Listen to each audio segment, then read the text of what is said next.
You know, I see a lot of potential in this little thing. What would Minecraft be without magic? Whether it be portals, enchantment books, tomes of undying, the 3D version of Scrooge McDuck's cane. You can very much make the argument that Minecraft would not be Minecraft without that funny little spiritual power. But let's just say I want to take things a little bit further. Well, I guess Terraria is always an option, but I don't know how to play that game, and I summoned Skeletron one time as a kid, and I never fully recovered from it. So we're going to be shelving that idea for right now. Well, let's see what else we can work with. Well, I guess modding is always an option. Let's see how much we have.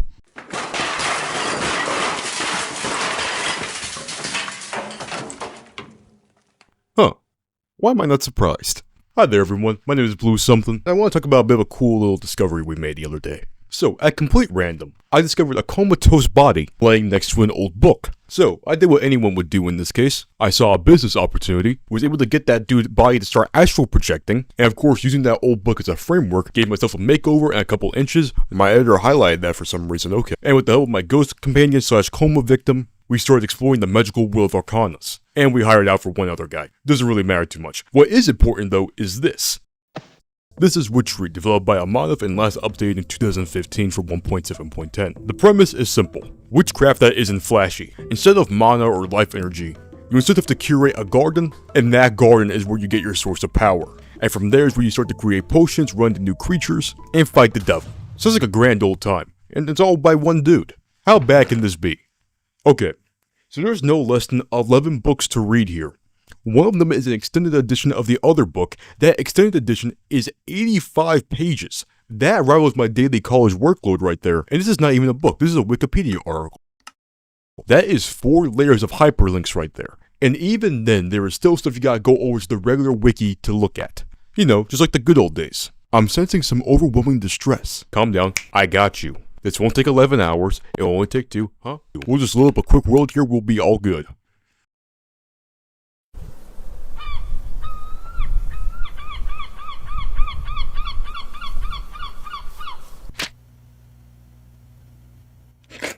Yep, that's not gonna work. To really get started with Witchery, you gotta break some grass. From only breaking the grass, you should be able to net yourself 5 different types of seeds. Belladonna, Mandrake, Snowbell, Wolfsbane, and Water Artichoke. All of these seeds are fundamental to certain aspects of the game. So before doing anything, I would recommend setting up a quick farm with all of these seeds planted. Be careful of this plant right here. This is the Mandrake flower. If you harvest this plant before it becomes nighttime, it will spawn a Mandrake when harvested. They're not too bad in the grand scheme of things. We're gonna be dealing with a lot worse later. But if you don't want these things running around like a coked up toddler, giving you nausea in the process, yeah, harvest these things at night. Once you're done setting up your horticultural startup, it's time to go spelunking. When going into this particular mining experience, you should have the idea that anything and everything should be collected and or harvested. And we're talking everything, we're talking diamonds, we're talking iron, we're talking gold, we're talking emeralds. Dead best, because guess what, that's a new item right there. Anyways, after an easygoing, not at all stressful adventure, we can start working on our first utility. The first thing we're going to be making here is a witch's oven. Copy this recipe with iron bars. As a side note, I think this is the only time I've ever intentionally crafted iron bars. The main point of the oven is to help you collect fumes. While the oven itself cannot smelt anything, it can cook food, as well as burn saplings. In order to actually collect the fumes, you need something called clay jars, which you slot into the bottom of the oven. 4 clay makes 4 jars. Put them in a furnace and then put them in the oven. Burning certain saplings lets you collect certain types of byproducts. You're not always guaranteed to get a fume, but you will always get wood ash though from this process. Save everything you get in this mod. Organization is important. And that's coming from me. When I play this game, I do not like to organize. But even here I made attempts to do so. Because otherwise you can very easily go on a really dumb fetch quest to get stuff you've already gotten. Once you got your oven, you can start working on making yourself a witch's cauldron. You should hopefully have a decent enough farm by this point. Enough where you can spare some seeds from each group. Because we're going to be needing that to make something called anointing paste. It doesn't matter how you organize them, just slap 4 of them into a crafting table and that will get you the paste. Make yourself a regular cauldron or be like me and steal it from somewhere, or work smarter not harder.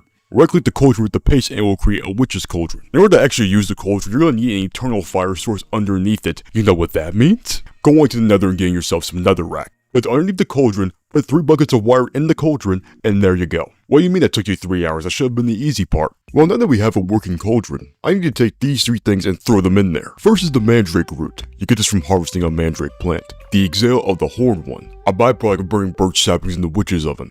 And then an egg. Just a regular egg. By dropping all that stuff into the cauldron, it should spit out this little thing called Mutantis. Witchery adds 3 new trees that can only be developed from Mutantis. We're going to be trying to get this one here with the little red things on it. It's going to take a few tries because it's random of what you get. but you should be able to get it eventually. Chop it down, job well done.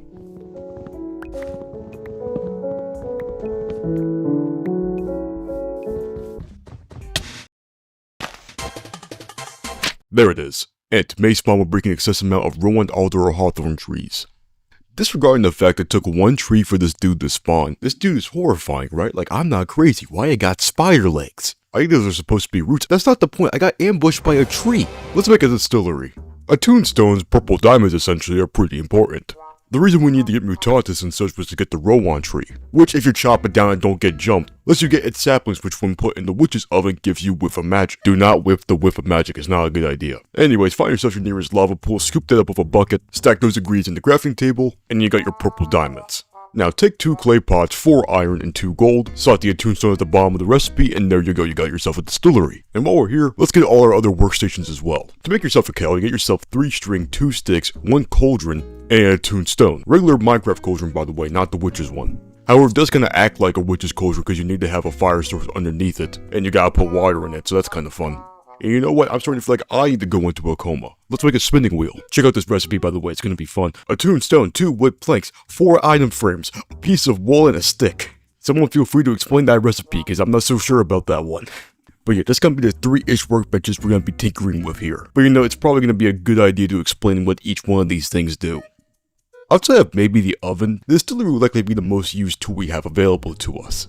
Kinda like the oven, you slot clay jars into the bottom of the machine, but this time you put 2 different items into the machine's input, which will then give you multiple products instead of just one. For this machine, I would highly recommend you grab this book. It tells you what inputs will get you which products, and also tell you how many clay jars it will consume. Get used to these books, by the way, I'm going to be telling you a lot about them. The Kettle is a lot like a witch's cauldron where you have to physically throw the items into the container. This is how you're going to be getting specific brews and potions. And guess what? There's a book for this one too. The spinning wheel is going to be how we make certain threads and fabrics. Can you guess what's next? That's right, there is no book. For some reason. This is why you install not enough items, kids. But also, supplemental reading, have fun. This is the witch's brew, it's for the witch's cauldron. It's an insane deep dive into all the things you can do with the little thing. But we'll come back to that, we gotta finish up our setup. Because if you try to interact or put anything in the machines, nothing is gonna happen. Because we are not done yet, we need an altar. We crafted 5 things, dude. Oh, and get this might be the most time-consuming one. The altar is a process. You need 4 stone bricks, 2 Rowan logs, a bottle of water, and the fumes you get from burning an oak and birch sapling in the witch's oven. Put that into a 3x2 formation, a little carpet on top should appear. We're still not done. Now here's the funny thing about the altar. The altar is dependent on the flora of where you built the altar in the first place. What does that mean? Well, if you built your altar in a desert, on an island, or underground, you better get working on that biodome, buddy. Or it's time to uproot yourself and set yourself up in a place that has a little bit more natural energy to it. Some place where there's more trees, plants, water source blocks are even a factor. A good way to check if a place has enough energy to it is just by walking around with the pieces of your altar, setting it up, and then checking the power level. But even then, we still have to upgrade the table, because on default, you're only getting around 300-1200 power. That's nowhere near enough for what we're trying to do. Like for instance, some things require 7,000, 8,000 power. We got some work we gotta put in. So how do we actually get more power? Well, there's a lot of ways. But your best bet in the early game is to set up a farm around your altar. Both the farmland and the crops you grow on it contribute to altar power. The other thing you should probably do is actually grow some trees around the altar. They need to be really close by, but both the log and the leaves contribute to altar power as well. Believe it or not, absolute best case scenario for a witch in this mod is a dark oak forest. Because for some reason, Witchery breaks up vanilla trees into 2 different categories. Old and new. New is in quotation marks because new is 10 years old now. Anyways, dark oak falls into the newer branch of the trees, while regular oak falls into the old category. Dark oak has both, so you know, saves you some time in terms of growing stuff. And then you also have the witchery trees on top of that, which is a whole other separate category from these 3. Despite this though, it would still probably not be enough for what we need. You might notice that little 1x next to the counter. We're gonna find a way to get that number up. And the way we do that is through decapitation. Oh, you're already on the plan there, okay. Anyways, we gotta go track down some wither skulls. If you haven't already, you're gonna probably run into the hellhounds over here. These guys are usually not that hard to deal with, except sometimes they have that baby zombie quality of kinda rushing in when you're least expecting it, and they also spawn occasionally in nether fortresses, so it can get a little bit claustrophobic when fighting these guys. After grabbing your wither skull, make sure to get yourself some blaze rods and nether wart out the door, and we can plop the nether skull onto the altar. This should multiply our total power. If that is still not enough, we're trying to aim for around the 3,000 mark here, you can try making a chalice. Easy recipe, just some gold ingots, gold nuggets, and a tuned stone. If that is still not enough, you could try filling the chalice with redstone soup. It involves all this stuff, we'll get to it in a bit. Or, nothing more decapitation can't fix. If you're attentive, you might have seen this tiny little sword show up throughout the video so far. That's an Arthana, and it's pretty much a looting infused sword. And in this scenario, is the only way to get a skeleton skull. Unfortunately, it looks like they took away the old method of trying to nuke it with a charged creeper. A sad fate indeed. Son of a bad 1.8 actually, god damn it. Anyways, this stinky little sword is actually kinda useful, and it's actually just very good to have on you most of the time. So yeah, even if you don't need the skeleton skull for the altar, I would still recommend putting this together. Find yourself an emerald or trade for it, or try to find it in a cave somewhere. And then craft the Arthana with 1 gold ingot, 2 gold nuggets, an emerald, and a stick. Assuming we get the skull and got a good enough power level, all of our little tools should become somewhat functional. So with that in mind, we're gonna make some chalk. To take out that Korean company? What? There are 4 different types of chalk we can make, but we gotta focus on regular chalk and golden chalk for right now. First, we need to make ourselves a tier of the goddess. Get yourself some birch saplings and put that in the oven. That should get you Breath of the Goddess. 2 different things, I know, similar name. Next, get yourself a piece of lapis lazuli. Lapis lazuli. I've been saying it wrong for like 15 years, oh my god. And put that with the Breath of the Goddess in the distillery. That should give you tier of the goddess, a whiff of magic, a slime ball, and a foul fume. And put the foul fume into the distillery, and then put the wood ash into the crafting table. That should give you something called quicklime. Place the quicklime with the foul fume in the distillery, it should give you gypsum. In the crafting table, put the 2 gypsum in the middle of the table, put the wood ash on the sides, and then put a tier of the gods at the top. That should give you 2 pieces of ritual chalk. With that extra chalk, we're gonna go over the witch's cauldron. Throw a mandrake root, a gold nugget, and the ritual chalk inside there, and if you have your 3000 power level, and hopefully everything works out, you should get yourself a golden chalk. Nice job. Just watch out for the hallucinations that might show up. Wait, what? Anyway, you should make this book because it allows you something called circle magic. Let's bust this thing open, hopefully there's not too many pages. This guy really put 89 different recipes in this thing. It is bad enough where you need tabs. This is love for the game in the purest form. Why would you do this? You know, for some reason, I feel like there's going to be an overarching theme for this entire adventure. Yeah, so anyway, try to get yourself a 15 by 15 area, and try to copy this glyph. And you're done. With the introduction. Yeah, okay, I've had my fun now. So yeah, if I had to give an estimate for how long this would take, I would say it'd probably take somewhere around 4 or so hours to get everything set up here. But for someone like me who is trying to figure everything out, reading books, going to wiki pages, realizing I built my altar in the wrong place, I would multiply that by like 2.5. I'd also realize that a lot of that probably came from me recovering from the tree jump scare, so you know, your mileage may vary. On the bright side though, I think once you get to the point where you have a functioning ritual circle, this is where Witchery really opens up to player experimentation. There isn't a particular pathway that Witchery leads you to. Pretty much everything we just crafted has a whole world unto itself. It's up to the individual player to pick and choose what is worth your time. But a good way to demo different features is through the Witch's Cauldron, ironically. Because the amount of things you can do with this thing, my goodness gracious. If you take a look in the Witch's Brew book, you can see some recipes require nether stars. You can get so specific with these potions that you can increase the level of quaffing, which I was going to use for a setup for a joke, but the fact you can manipulate how fast it takes to drink something is incredible. There are modifiers, particle effect customizations, you can invert effects. There's also specific things we can craft with the cauldron. You can make drinks, you can make splash potions, you can even make gas potions, which you can make the argument is a damn better implementation than lingering potions they added in vanilla. And without getting into the details just yet, you've been using this one tool to cause problems for a lot of people. And with the Book of Biomes, the extended edition in particular, you just might by taking a regular Book of Biomes and putting stone around the thing. If you get a piece of paper, you can copy the details of that biome to the paper, throw that into the cauldron, get a potion. Congratulations, you just did a biome change with like the second thing we made. Now to be fair, this entire mod was built around this one cauldron. Like, it's important that it has a bunch of features to it. With that being said, we have another 89-page book to look at, so buckle up kiddos, we're about to go down. As you might have guessed, the tabs help you kinda look around it, to, you know, saving you from jackhammering the mouse, no big deal. And you ain't memorizing this, come on, we have too much stuff going on today. You could do a bunch of things with this book. You could do a solar eclipse, lightning storm, summon the wither, essentially duplicate the nether reactor core.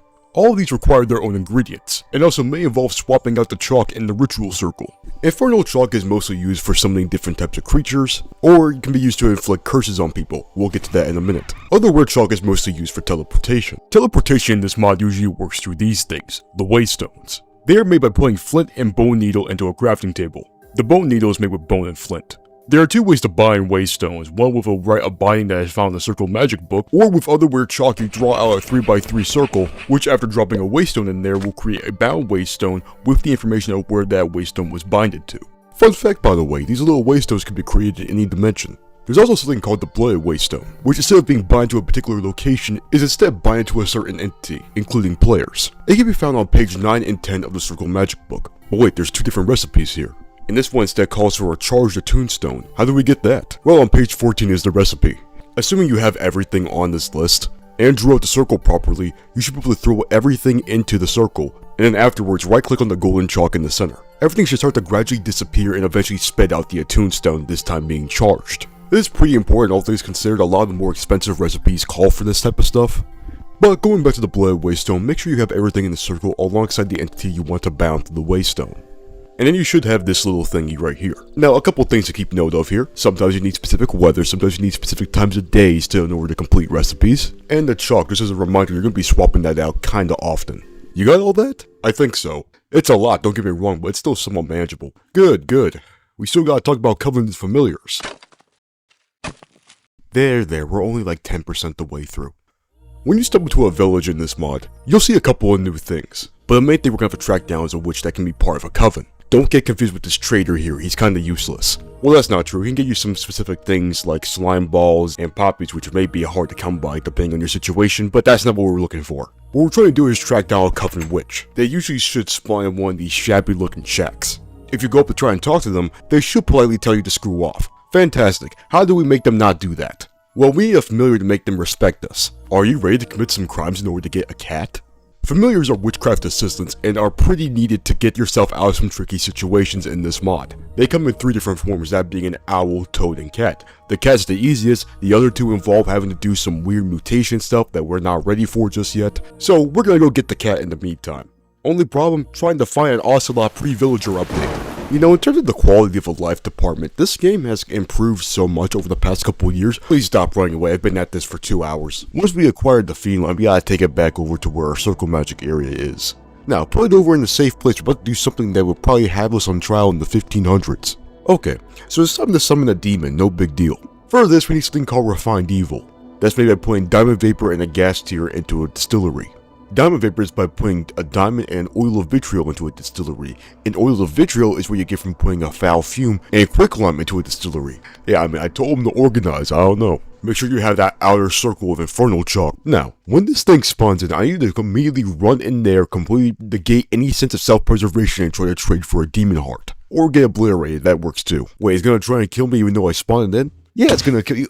Bro, it's a demon! Always remember though, just because someone's actively trying to kill you does not mean you cannot engage in fair commerce. Anyways, take that demon heart to a distillery and put a diamond vapor in the bottom of the slot. That should spit out some demonic blood which is needed for the right of binding recipe on page 6. Please do note that 8,000 power level, by the way. As I said earlier, you pretty much need to asphyxiate that altar. It's kinda crazy. Please go check out the wiki for that stuff. It's actually insanely good. Anyways, get your cat in the ritual circle and throw everything down.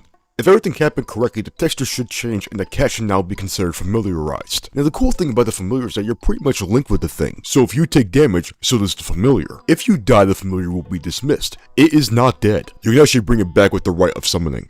Well, with this new familiar, or if you have the patience to get an owl or a toad, God bless you, we can now head back into town and start recruiting a coven. A coven is an ensemble of witches, because much like the familiars, there are certain recipes that require a coven. I guess spiritual power needs some co-signers or something, I don't know. When we go back and speak to the witch in town, they'll give us a little side quest which can be anything from handing them a particular item to murdering their pet and handing them the remains. I guess the word pet is a little loose there, but I don't know witchcraft like that, who knows. Anyways, whenever you get them what they ask for, they'll join your coven. You're gonna have to go around village to gather this coven. The maximum amount of witches you can have in a coven is 6. Or wait, it's actually 7. One of the wikis got that wrong, huh? Wait, do you hear that? It's the sound of today's youth chuckling at 2 seemingly random numbers. I thought I told you to lay off the whiff of magics, man. As part of your coven, they'll just show up randomly sometimes, or you can specifically call for them with the use of this thing, the Seer Stone. It can be made with the rite of infusion in the Circle Magic book. The quartz sphere just takes quartz blocks, glass, and also regular quartz. Happenstance oil involves having to throw all these things into a kettle.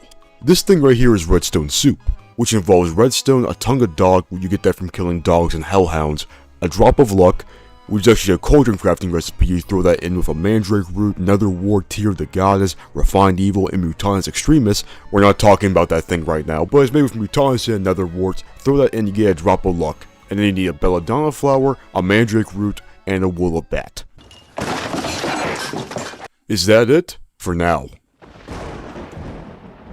Hey, quick question by the way. Can these guys be part of my coven? I heard they like casting spells.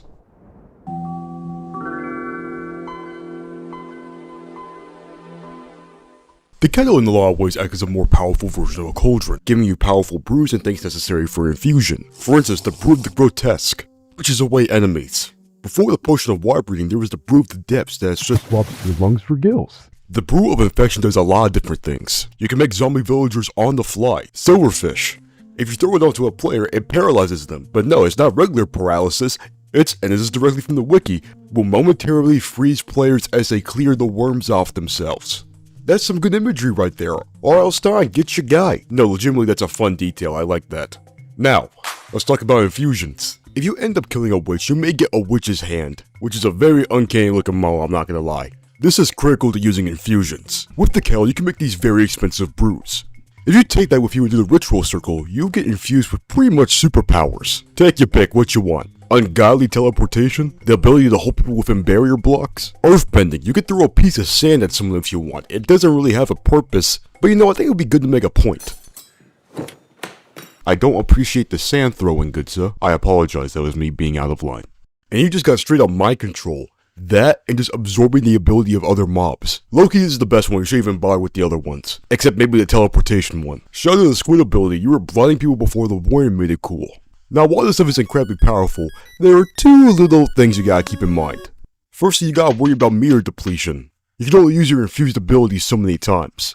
There is a way to recharge it, but that involves a particular entity that we may not have just yet. And the second thing is, when actually getting the infused ability, if you try infusing yourself unprotected, you're gonna get evaporated because you cannot handle that magic. How do we get around that? Poppets are another name for those freaky ass voodoo dolls, and not the button-eye ones, more like these things. If you like Tomes of Undying, you're about to get a whole lot more variety. Poppets are created from Spanish moss, you get that from mutantes, and you can actually grow those like vines. From there you can make a poppet with a bone needle, wool and some string, and then that poppet can be customized. Or we can just make it so we survive any fatal blows. Let's go ahead and do that one. After we make our poppet, we'll put some gold nuggets around it, and then we need diamond vapor and a drop of luck. Please refer about 3 minutes back for that information. But after making the poppet, we still need one more thing for it to work. Something called a tag lock kit, which, to keep things simple for right now, is made with bone needle and glass bottle, and then right click on your bed, which should then show your name being bounded to the item. Now go to a crafting table, put your poppet and your tag lock kit in there, it should be fused into one item.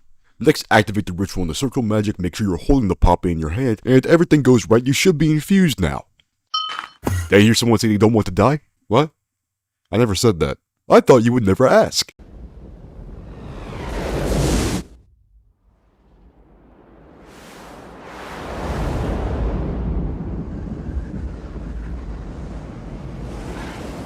Funky book. Please do not craft this book. You can find a copy of this book in villages. You do not need to use a nether star on this. Please do not do that. I will elbow your jugular. Put it down. Anyways, observations of Immortal. Some dude a long time ago found someone who apparently could not die and wrote this book as a result. Now, what could possibly be in this book if the street market is this high? It's with some reluctance I commit these observations to paper, for what I have witnessed is not for the weak of mind. Instead, take my word as a warning. He was reminiscing over this evening, demonic package is barbaric. Okay, first things first, this book is incomplete when you get it for the first time. So you need to collect some torn pages. The torn pages are usually found in the same place you found the book, in these little stand things in villages. Or, if for some reason you don't have that, you may take an Arthon to a bunch of mobs and they might drop a page or two. From there you take the book and then put the torn page into a crafting menu, and you should be able to kinda have the book fused together with the page. Even then, however, there's still some cryptic stuff in this thing, so let's go ahead and get kinda started with this. In the book should be this little diagram. Time to copy this thing, a skull should be in the center, redstone should be around that, we have to make a bit of an inner circle with torches in the corner with string kinda bringing everything together. Cool, so now we need to make a bow line. That requires a piece of iron, bone, and emerald into a crafting table. We also need a glass goblet, made with 3 bottles and a piece of glass. Now, this isn't me telling you to do this, it's the book. Lower chicken under the skull and stab it with the bow line. That should fill the glass. Now, during the nighttime, right click the skull with the... Okay, so we start hearing some weird voices, telling us to take this fine young lady and throw her into the lava. And now this is a random voice, of course we have to comply, come on now. Look. Hi, a tall woman. So in this mod, there's about 7 different things that can be considered proper boss fights. and they range from a pretty good sparring contest to how on actual earth are you supposed to figure this out. I killed myself somehow. Lilith here is a bit of both. It's a projectile based fight, with Lilith throwing these different fireballs at you. And you can't go in theory try to melee this thing, but it's probably not going to work out for you. So, bow and arrow time. Lilith's fireballs have some weird gravitational properties to it. When we unintentionally threw the girl into the lava earlier, we were inadvertently setting up an arena of some sort. Lilith is going to be chilling in this pool of lava, and she's going to be trying to drag you towards her. So it's a flip of the standard Minecraft logic. Instead of being pushed away from an enemy, you're being dragged in towards it. That's really cool. What's not as cool is being slammed into lava at terminal velocity. I know lava is like dense as hell, but like goddamn, I don't know if it was that serious. Lilith has a regeneration thing going on. You're in theory supposed to reflect her fireballs in order for her to stop regenerating. But honestly, you could probably just get away with spamming a power 3 bow at her. You should keep some splash potions of fire resistance on hand, but don't expect them to be really that good long term. Lilith, for whatever reason, has the ability to clear effects off people, probably to make it so you just can't jump in and just chop at the legs. But whatever, if you drain her health bar, she will teleport towards you. Now take what should be an empty glass goblet, and you should be able to collect her blood if you right click on her. You're not gonna drink that, are you? Of course! This is a once-in-a-lifetime opportunity. Isn't that how you get hepatitis? Oh, 100% yes. And it's considered a sin by like 5 different religions. But life is about taking chances. YOLO. You good? Yeah, I'm fine. I think. Anyways, fun fact by the way, Lilith was the name of the fallen wife of Adam, and got kicked out of the Garden of Eden. After that, she would go on to become a she-demon, took a lot of blood from men, among other things, and create a bunch of night creatures, some of those being vampires. On an unrelated note, what's your blood type? Becoming a vampire is a very fun way to shake up the game. After drinking Lilith's blood, you become a vampire. There are 2 big things you'll realize right off the bat. Number 1, you cannot go out in the sun. There are ways to alleviate this as you become a more advanced vampire, but for right now, going out in the sun is immediate death. You do not want to do that. But, on the bright side, you can now no longer die from physical attacks. You can literally get shot at by a rocket launcher and you'll still survive. Oh my god, that actually worked. Just as long as there isn't fire, you're good to go. Actually, that's not 100% true. There's a wooden stick you can craft made from a stick and 8 pieces of garlic. Garlic is a somewhat more uncommon item you get from breaking grass, but you can grow it like any other plant. It is beyond rare to catch a vampire sleeping, and even though they can sleep in beds, it's kinda redundant. But if you're playing single player, you can make a coffin if you want, and if you're a vampire, you can use this to sleep through the day. But when you're playing multiplayer, there's barely any reason to sleep anyways. But if for some reason you catch them, you can right click on them with the stick and now kill them instantly. But you're probably better off actually seeking vampire prevention. If you assemble the garlic in the right way, you can actually create a block that physically pushes away the vampires. And the vampires can't physically break this stuff either. Flame and fire aspect are critical, because that stuff will ultimately be what actually kills the vampire if you're really trying to fight against one of them. Also, maybe make yourself some glass ceilings. Vampires need shade and that needs to be opaque. Since glass is able to have sunlight pierce through, that will be enough to kill a vampire as well. Now, let's talk about what the vampires can do. It's not a one and done thing. Observations of an Immoral actually tells you exactly what you need to do to become a stronger vampire. Each level increases the blood meter that is seen on the left side of the screen. Blood is obtained by biting villagers and other players. Good luck with that. Alongside each level you get a certain boost or ability. You can get a melee boost, night vision, turning into bats and flying. Even getting the ability to turn villagers into vampires. That is done partially due to transfix ability, which hypnotizes villagers so you can lure them into a cage. Yeah, you're doing some pretty wild stuff here. At a certain point, you can actually just excrete your own blood into a goblet, and that will turn other players into vampires as well, completely negating the whole fight with Lilith, and also creating a potential villain origin story in the making. But just remember, being a vampire isn't just a hobby, it's a lifestyle. When you become a powerful enough vampire, you can take a bone needle, and as long as you have enough blood piled up, you can bust yourself open and splatter blood onto wool. Why would you want to do that? Well, that will create blood-stained wool. Great texture, by the way, it looks disgusting. With that wool, you can put that into a furnace. It will create something called woven crore. Listen, you know a word is good when they have the obsolete tag. Wow, you like my new fit, by the way? With the crores, you can make a vampire set that'll give you additional boosts. This is actually the pinnacle of vampire fashion right here. Comes in both male and female variety, and there's upgraded versions of that as well. All jokes aside though, you can become an absolute monster with this stuff. Like actually demonic activity, just walking around, breaking into people's houses, biting random people, and oh shit, the cops are on me. Witch hunters will show up if you do too much vampiric activity, or acts that are just considered black magic, stuff like poppets and curses. Now unfortunately, this isn't the cool whip-wielding, holy water abusing kind of witch hunter. This is more like I'm gonna shoot you in the face with a crossbow kind of witch hunter. And these guys come prepped. In this case, because we're a vampire, we're getting shot at with flaming arrows. Oh, this? This is a cane sword. This is actually one of my little favorite things in the mod. If you want to be efficient with your vampire activities, make this thing where you can unsheathe the sword and just start killing villagers. That will collect blood, saving me the whole process of draining these villagers. Look, this is some good stuff, right? And I still can't be killed. Besides fire and sticks of the heart, that is besides the point. Hold this for me, I gotta go take care of something. Ooh, nice sword. So yeah, becoming a vampire is a whole ordeal, but I can't understand how satisfying it is to pull this off. Assuming you aren't tricked into this stuff, becoming a vampire is a long process. But to finally accomplish that goal, and to finally start reaping the rewards of what you've been putting your time into, it's a very unique satisfaction. And the journey you go down, again, can be mixed and matched with different things. What happens when you're a vampire and have an infernal infusion? I don't know, but I don't know if I want to be on the other side of that. Dang, you're still messing around with that sword. Where'd the other guy go?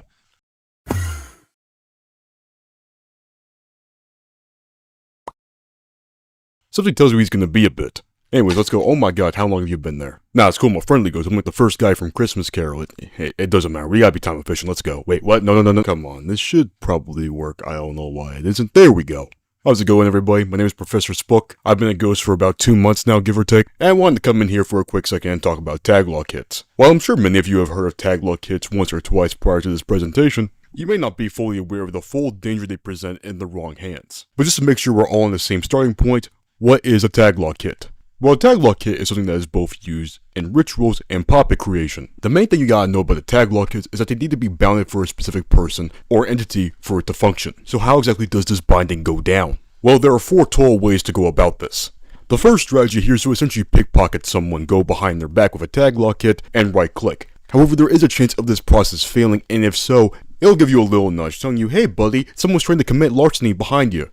The second method, and the one you probably need to be the most aware of, is the bed method. In this situation, all someone needs to do is go to your bed and right click on it with the tag log kit. This is especially bad, because there is no limit on how much you can do this. And unlike the prior strategy, the other person is just blissfully unaware to what is going on. The third method involves something called a leash chest. Supposedly, this takes a little bit of your blood every time it's utilized, and that's enough to create a tag log kit. So it's probably best to avoid this type of thing entirely. And the fourth method involves something called a blood poppy, which if walked upon, steals a little bit of your blood, and that can be used for a tag log kit as well. So yeah, don't trust flowers, but that's a whole other story right there. So let's say hypothetically there's a nefarious bad actor out there, has a bunch of tag log kits with your name on it. Yeah, you're A tag log kit when bound to a player shows that name when it's hovered over in the inventory. A hypothetical bad actor can take that tag log kit bounded to you, and essentially do the Minecraft equivalent of breaking both of your legs and leaving you to squander. Here's an actual list of the potential things that can happen to you if someone takes your tag log kit and uses it for bad purposes. Taking damage from nothing, you could thank the vampiric Poppet for that, which takes damage from a Poppet's host and reroutes it to a secondary tag log kit. That one's yours. And you think that one's bad? Try the Voodoo Poppet. This one can manipulate your character position, can catch on fire and burn you in the process. Oh, it can also make you drown if the player who is holding the Poppet is underwater. Speaking of water, try sinking every time you break the water's surface. Kidnapping is also a possibility. You can just get summoned like you committed a first-degree felony, just get hit with random debuffs. Hallucinations, which is already an effect you get with the Witch's Cauldron, but if you want more of those, there's a lot more where that came from. Depending on if you have a tag log kit in the recipe, you could be seeing effects hit you from across the map. And you have this thing. It is not hallucination, it will kill you. Any questions? So how do you fight back against all of this? Well, firstly, you can't. You f*** initially, you can't go back now. The truly terrifying part about all this is that you don't know you've been cursed until you hear maybe this one sound effect and then stuff starts happening to you. Now here's the thing.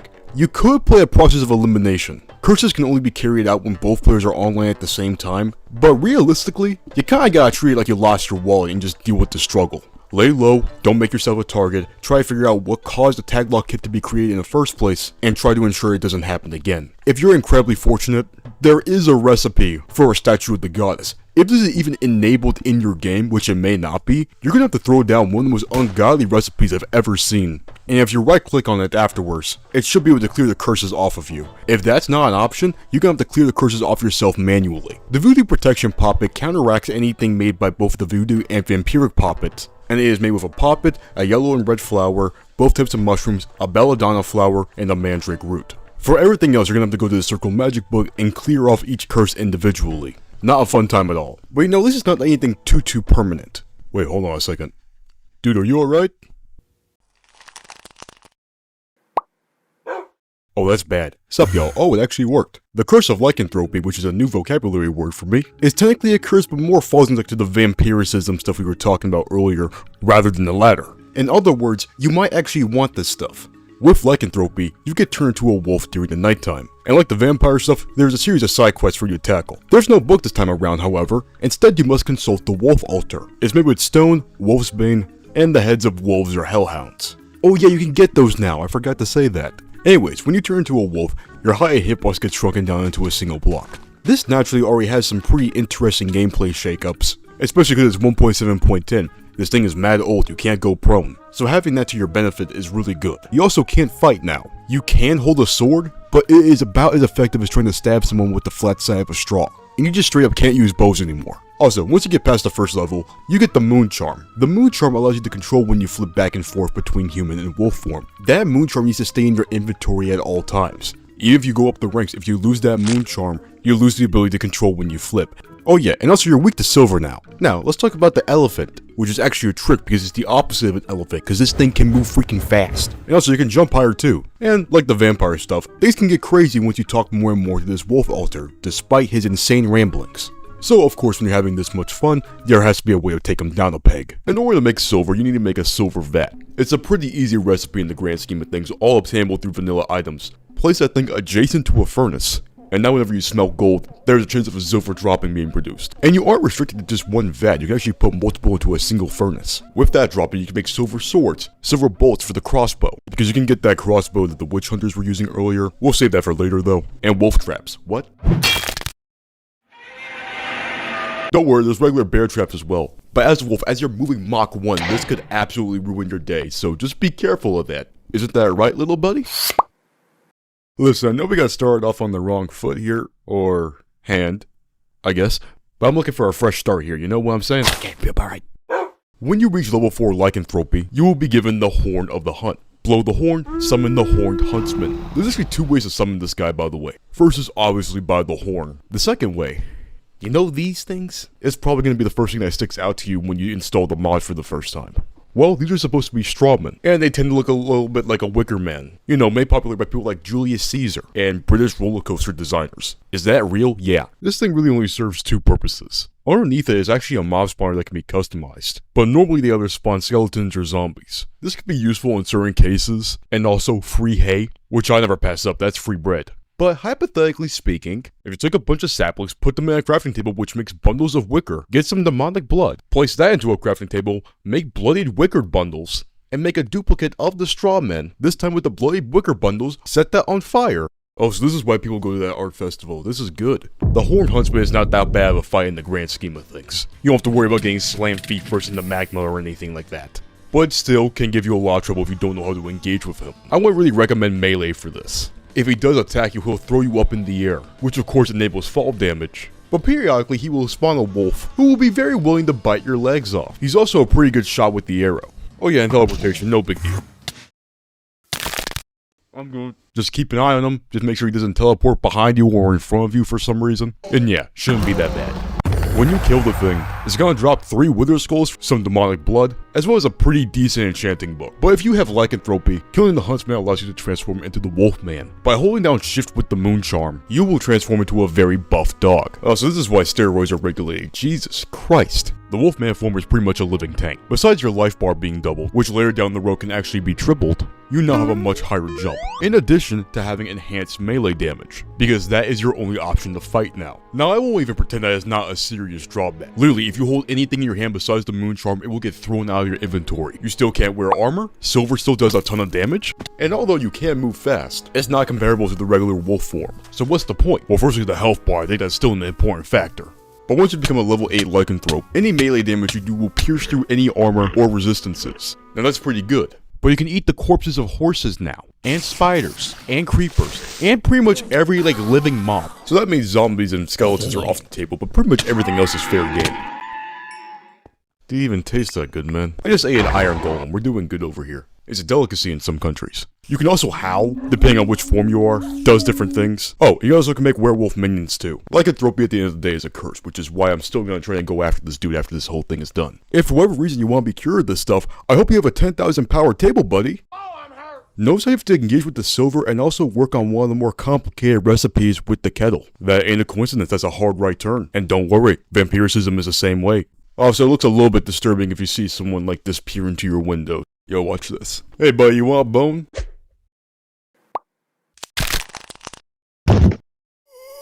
Shoot man, what a great day to be transparent.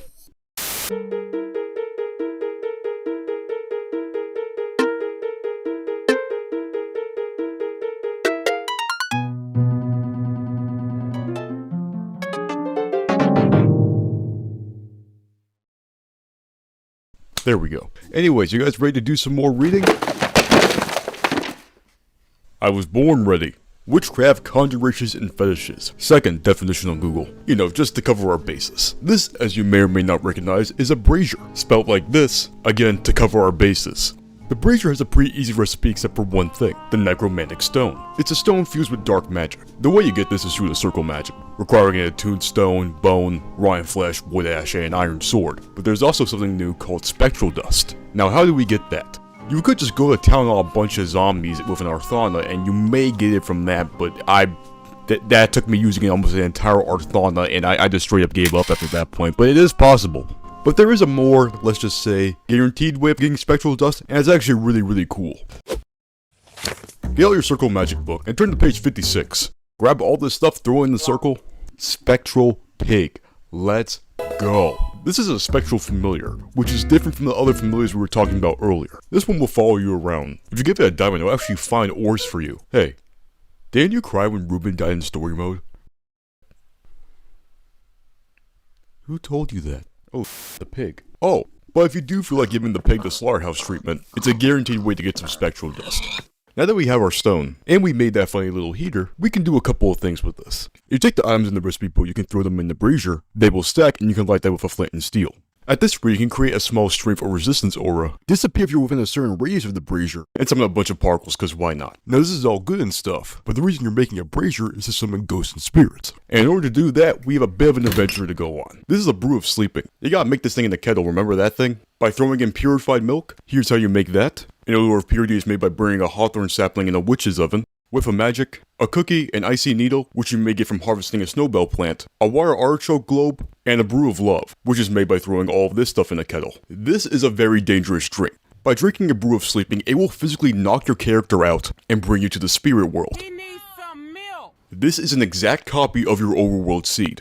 Now let me explain the rules of this place because it's kind of funky. When you drink the brew of sleeping, you essentially just did a very skewed dice roll. If you drink the brew of sleeping without any aid, you are guaranteed to show up in a nightmare, which is this. It's always dark, and mobs are always spawning. It's kind of shades of the Good Night Sleep mob, which is actually one of my favorites from back in the day, but that's a story for another time. The reason we're doing this is to get something called wormwood. Wormwood is how you summon the ghosts. In order to do that, there's a bunch of steps, but our first is finding this, disturbed cotton. Disturbed cotton will turn into tormented twine with the help of a spinning wheel. From that, we can start making stuff like dream weavers, and the objects we will be making fetishes with. There's gotta be a different way to say that, but we're jumping the gun a little bit here. Right now we just need to be focusing on getting the disturbed cotton and getting out of the nightmare realm, because although there are a lot of mobs out here, that is not really your main concern. Oh, nice to see you again, buddy. This is Nightmare. You might remember him from about 10 minutes ago. This is his home, and this will be your main challenge when trying to get your disturbed cotton from this place. This guy is a perpetual stalker. As long as you are in a nightmare, he will always be on your tail. He does a bit of a start-stop, going a little bit faster than your walking pace, but he can also teleport, and the fact that this place is incredibly dim, he can blend into the environment very well. Realistically, at this stage, he's pretty much invulnerable. It is possible to kill him, and you need to get something called mellifluous hunger, which again, new vocabulary word for me right there, but he'll be gone temporarily for like a minute and then he'll come back. But every time you hit him, he gets invincibility frames. Well, at least I'm glad someone's getting them. I mean, I guess I'm not good enough. I mean, I'm fighting a tall vampire lead. No, you don't get him there, but this guy gets it, screw him. This guy even violates the do mob spawning game rule. Peaceful mode barely contains it. You're not even safe in creative mode, this guy will go after you. Oh, and by the way, if you're somehow able to sneak clothing into this place, he will rip that clothing off of you. This is a diabolical character. Think about this for a second. This thing does not have a greater purpose. It just exists to kill you. And can you guess why? It's a physical manifestation of your fears. That's right, it's your fault. A tier, not bad at all. When you die in the spirit world, whether it be nightmare or a more, I guess, normal way of going out, Certain items, most notably the 2 different types of cotton, will be transferred over to your overworld character. So that first venture into the spirit world is very much a game of get in, get the cotton, get taken out by the most aggressive bouncer of all time. See you next time. That was a fun hour of my time. Well, now that we succumbed to our fate, let's take our disturbed cotton and head to the spinning wheel. Get String and Reek of Misfortune, and slot both of them into the bottom of the spinning wheel. Put the disturbed cotton in the top left slot. Make sure to be next to an altar, and off it goes. Look at the little spinning animation. I put my finger on that thing too, it's enchanting. What do you mean actual spinning wheels don't have a giant spike on it anymore? For a piece of tormented twine, you need 4 pieces of disturbed cotton. For a dreamweaver, which is what we're gonna make here, we need 3 pieces of twine. And while we're at, we also need a splash potion of poison, and also a splash potion of night vision, and also diamond vapor. And now that we have this, we can go into the spirit wheel and not deal with nightmare. Wait. I got a clarification to make. So, the Dreamweaver of Nightmares. It almost always gets you into a nightmare-free spirit world, otherwise known as a dream. Who would have thunk it? But there's some weird game logic going on. Remember how I said drinking the brew of sleeping is sort of like a dice roll? Well, essentially what the Dreamweaver of Nightmares does is boost our chances of getting ourselves into a dream. So although this is unlikely, you can stick your face into a Dreamweaver, drink the brew of sleeping, and still have a chance of running into a nightmare again. Wait, you keep calling that a dice roll, isn't that just a spinner? I wanted to be smart, man, you didn't have to call me out like that. So unfortunately for us, this first go is about a 50-50. But if you are lucky enough to get into the dream world, you can relax. There's nothing dangerous here until you go in the caves, but otherwise it's a pretty chill vibe. Unlike a nightmare where it's perpetually nighttime, a dream is perpetually daytime. And even though these are 2 contrasting experiences, they're both fused into one dimension. So that means both dreams and nightmares are both happening in this play space known as the spirit world. Now unfortunately, the way this was actually implemented was kinda janky. This is low-key speculation on my part, but I'ma speak it out anyways cause sadly this can't screw up a lot of things. Okay, here we go. Since both dreams and nightmares happen on the same dimension, you might wonder what happens when a dream and nightmare happen at the same time. Well, unfortunately they can't, because the nightmare is gonna always override the dream. So, let's put this in a scenario. Let's say person A joins the spirit world as a dream, and then person B joins the spirit world as a nightmare. Well, even though person A got in first, person B's nightmare is going to override person A's dream. Now here's what that affects. Mobs are going to slowly start to spawn around person A, and they no longer will be able to collect wispy cotton, instead getting disturbed cotton. Now here's the interesting part about this. Let's say person A leaves and then tries to get back in. Because person B is still in the world, experiencing a nightmare, person A getting into the spirit world is always guaranteed to get a nightmare. Nothing they can do can get themselves a dream. Can you see how that's a problem? The sad part is, it's such a cool concept. Getting what is essentially a copy of your seed in a more controlled environment, that's brilliant. So to kind of have the idea get mangled with just kind of iffy implementation, like for God's sake, you can literally see the world kind of go in and out when you go to the person's chunk that is having a nightmare. I think one more revision of this will have gone crazy. But hey, you can still have a good time in here. Just don't let other people find out.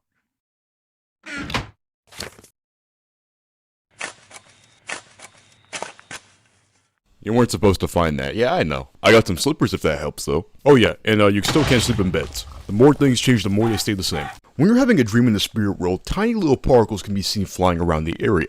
These are spirits, and it's a good idea to try and knock these things down. We're gonna need them for a bunch of recipes, so get them while you can. Look at this. I just want to say how far we've come here today. But as we have this little moment to breathe, I like to talk about something that's not necessarily required for anything, but I think it's just good to have in case you're messing around with plants and things like that.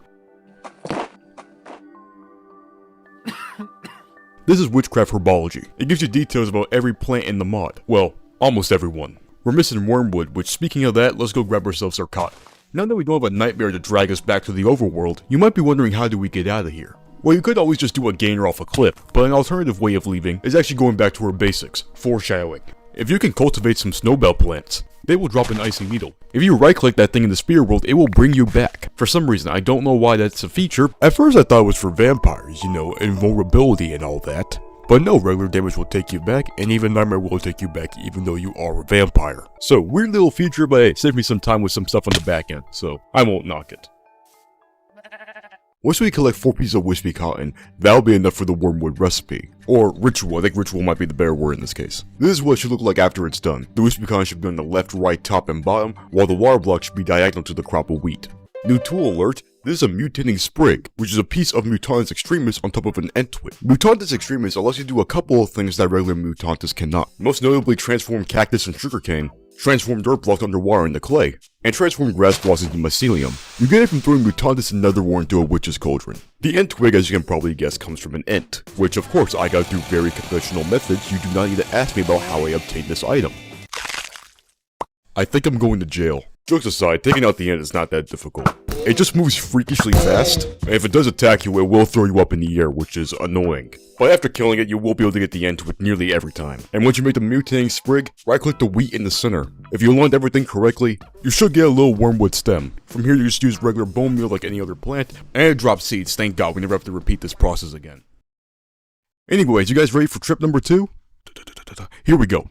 This is a brew of flowing spirit. For one of the conjurations, we need something called condensed fear, which can only be made with a brew of flowing spirit. And even if you aren't interested in that particular spirit, there's a lot of stuff we need this potion for. We cannot brew this in the overworld. We need to go to the spirit world and brew it over there. Let's take a look at the recipe. Suspiciously, a lot of these materials require having to use certain witchery utilities. This wants us to start the whole game over again. You know, get ourselves a kettle, get ourselves a cauldron, spinning wheel, farming, having to get mutantis, that whole thing, and a wool bat on top of that.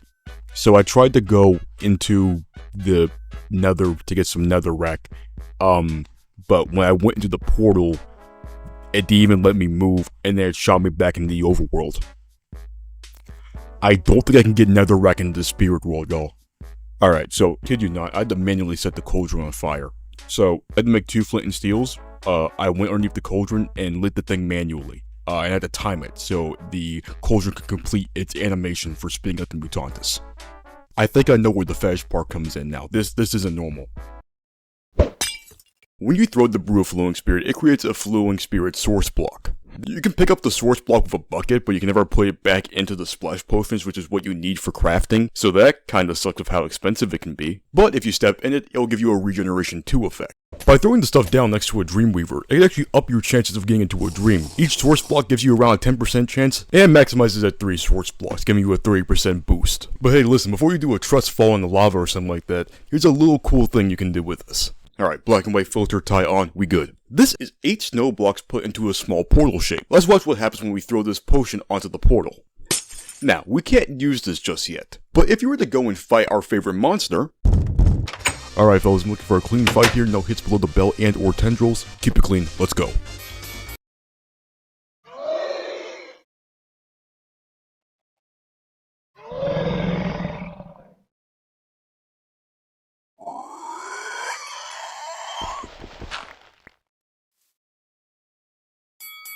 Yeah, sorry about that. Mellifluous Hunger, that's what we need. But if we take this and go to our Circle Magic book, perform the Rite of Manifestation on page 22, and then come back to this portal, step into it, now we can actually go through and end up in the overworld as a ghost. Look at this, you can visit your knocked out character. Now, a couple caveats here, you still can't move things in between the place, and you're on a timer once you enter the portal. Roughly 2.5 minutes by default, but if you have a coven with you, it will be about 30 seconds added on for each member. That's some insane interconnectivity, by the way. It's a small little thing you can do that's probably a little bit too expensive, but still, you can show up as a ghost, man, that's cool.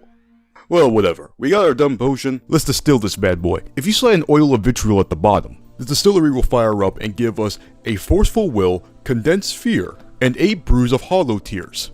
Alright, so this is what we're going to do with this. We're going to be making something called a spectral stone. A spectral stone allows us to take control of certain spirits, and later manipulate them with the use of the necromantic stone. You can quite literally pull this, it's fun stuff. But first, take those brew of hollow tears, which if you want to know more about that, is pretty much the inverse of the flowing spirit. It creates a source block when thrown, but this time instead of regeneration, it gives you a weakness too.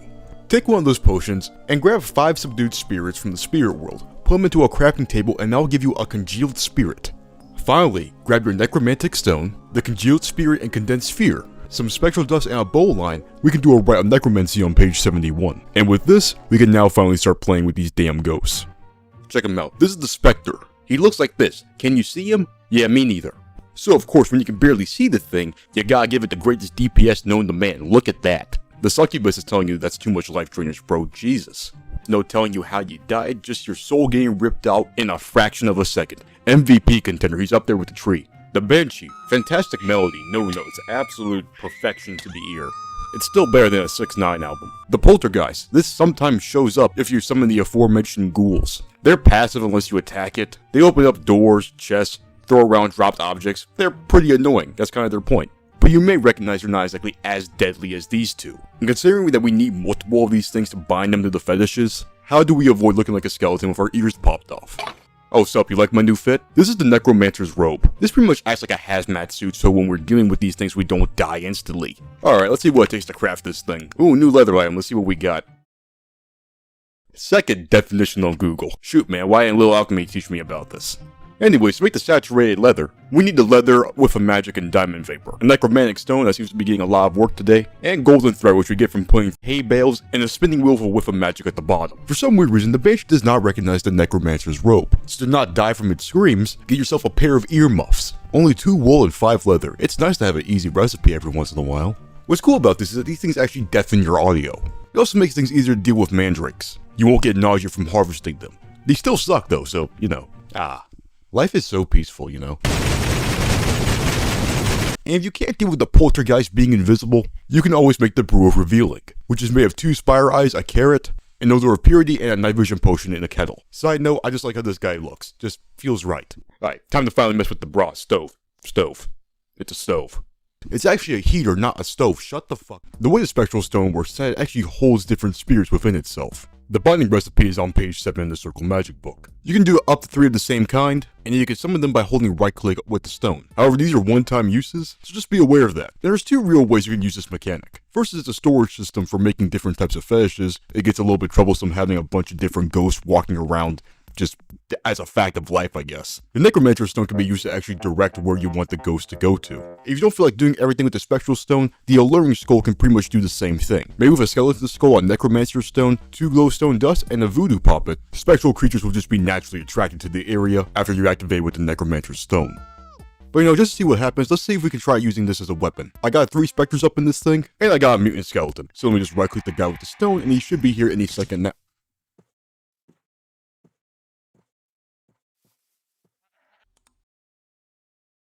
Fly high, man. Okay, so if you just want to win the game, that's how you do it. Funnily enough though, I went and tried to kill all of the bosses using this method. Surprisingly, outside of one, it wasn't really effective. Here's the good news though. If you're wearing the robe, you won't get completely annihilated. Yeah. Let's go talk about the fetishes now. I think I'll be more comfortable with that. The main 3 fetish objects are the Scarecrow, the Trent Effigy, and the Witch's Ladder.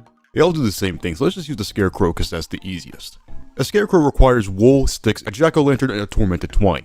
Before you do any spirit summoning, I would highly recommend building a roof around your circle, because almost all the fetishes require spirits, and these are the ones that are flying around the spirit world. These things have the fun tendency of shooting out about 40 blocks away from where you're set up. And while you're at it, build a fence around the second largest circle, because sometimes these things walk out and that sucks. But once you get all of it in a circle and throw down a bow line, a tombstone, necromantic stone, and the fetish object of your choice, we got ourselves a really cool tool. Set this baby up somewhere, get yourself a bowline, and look at that. We just made ourselves a paranormal security system. Now, I love security craft, but I can't use the screams of the undead to dissuade someone from entering my house. This thing can let me do that. Once you create your fetish, you can toggle through different activation mods with the bowline. If you really want to do some crazy stuff, you can have a whitelist where you have to require everyone in that list to activate. If you know what you're doing, this might be the most powerful thing in the mod. And surprise, surprise, it works with tag log kids. I told you were screwed if they get this thing. Fetish number 1, the Sentinel. You like the Spectre?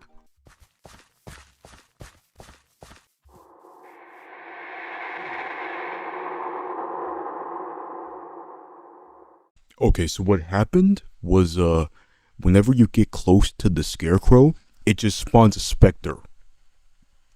Good luck getting your stuff. Shrieking automatically activates when someone's in the vicinity, also activates a small redstone signal. Interesting.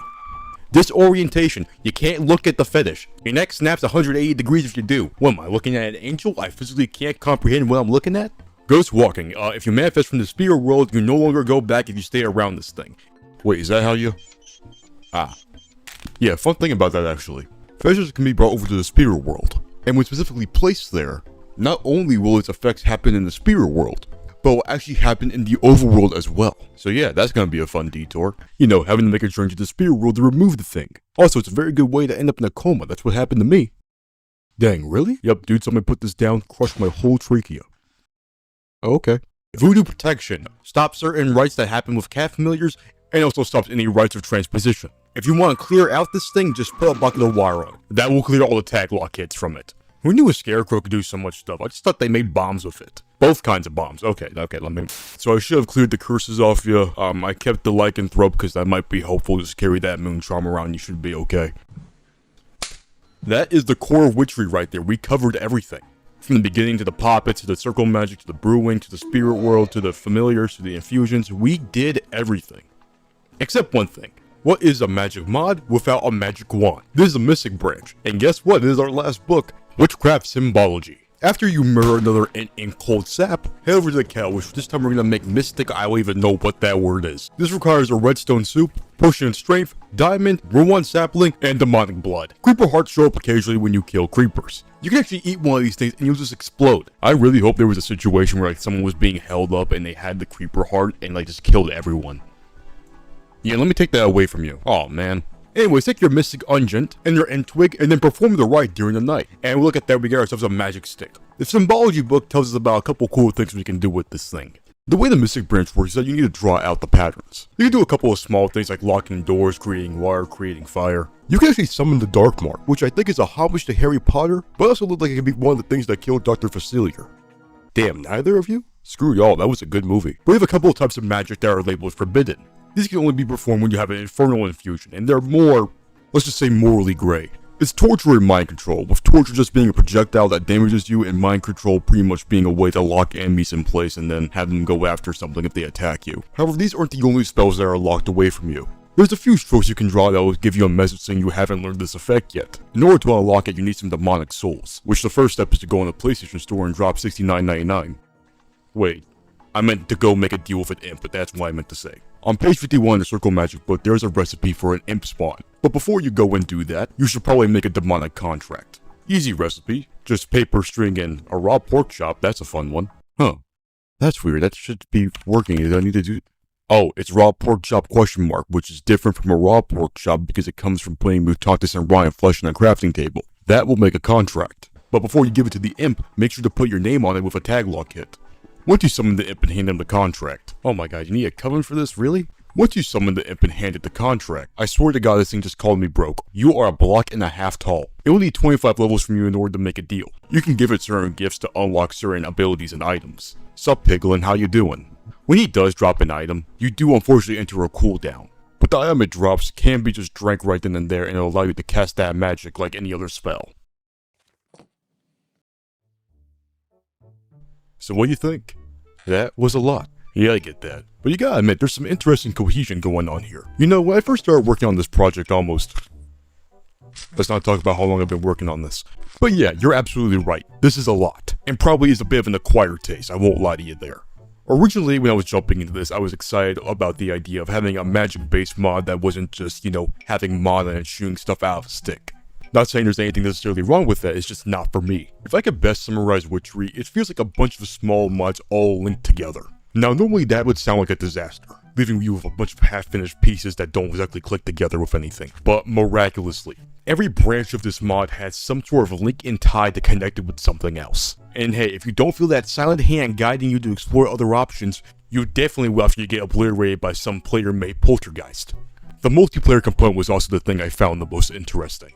To have tools that just straight sabotages other people, that is a very interesting design choice that I cannot imagine how destructive that would be in a large player setting. You know those jokes online about people who tore down a whole server because someone's dog died? A single nightmare would destroy the whole group chat. It's done, GG. Someone's posting bail by the end of it. The tag lock hit might legit be the most evil tool ever devised. Like, it keeps you on your toes and like awake at night. That type of paranoia, that's what we're working with here. And then you got the scarecrows, which is probably its own PTSD type thing right there. I just know the factions will have gone crazy. That's what I'm trying to say. So, what is there to do after you've done all this? Well, we still got 6 other bosses to get through. Check out the file. Why is there 2 in this one? Of the many great mobs that Witchery adds, the Hobgoblin is probably at the bottom of the totem pole. You can usually find them roaming around the overworld, and you can fairly easily dismiss these things. Quite literally, the first time I saw one of these things was it getting shot at by a villager archer, which is a thing that can happen. Don't worry though, the villagers are a little bit justified in that, because if you have enough Hobgoblins in one space, they might just charge a village and try to kill all the residents. Much like the villagers, the Hobgoblins are traitors, and they even have their own somewhat redundant currency, something called Koboldite. The Koboldite comes in 3 different forms, that being ingots, nuggets, and dust. Now normally the only way to get these items is by trading for it. Alternatively, if you don't feel like trading with these guys, you also have the option of tying one of them to a fence post and giving them a pickaxe to do manual labor. Now here's the thing, I'm the skin color where there's some weird historical implications if I try and do that. But if you were to, hypothetically, you can also get some Koboldite dust that way.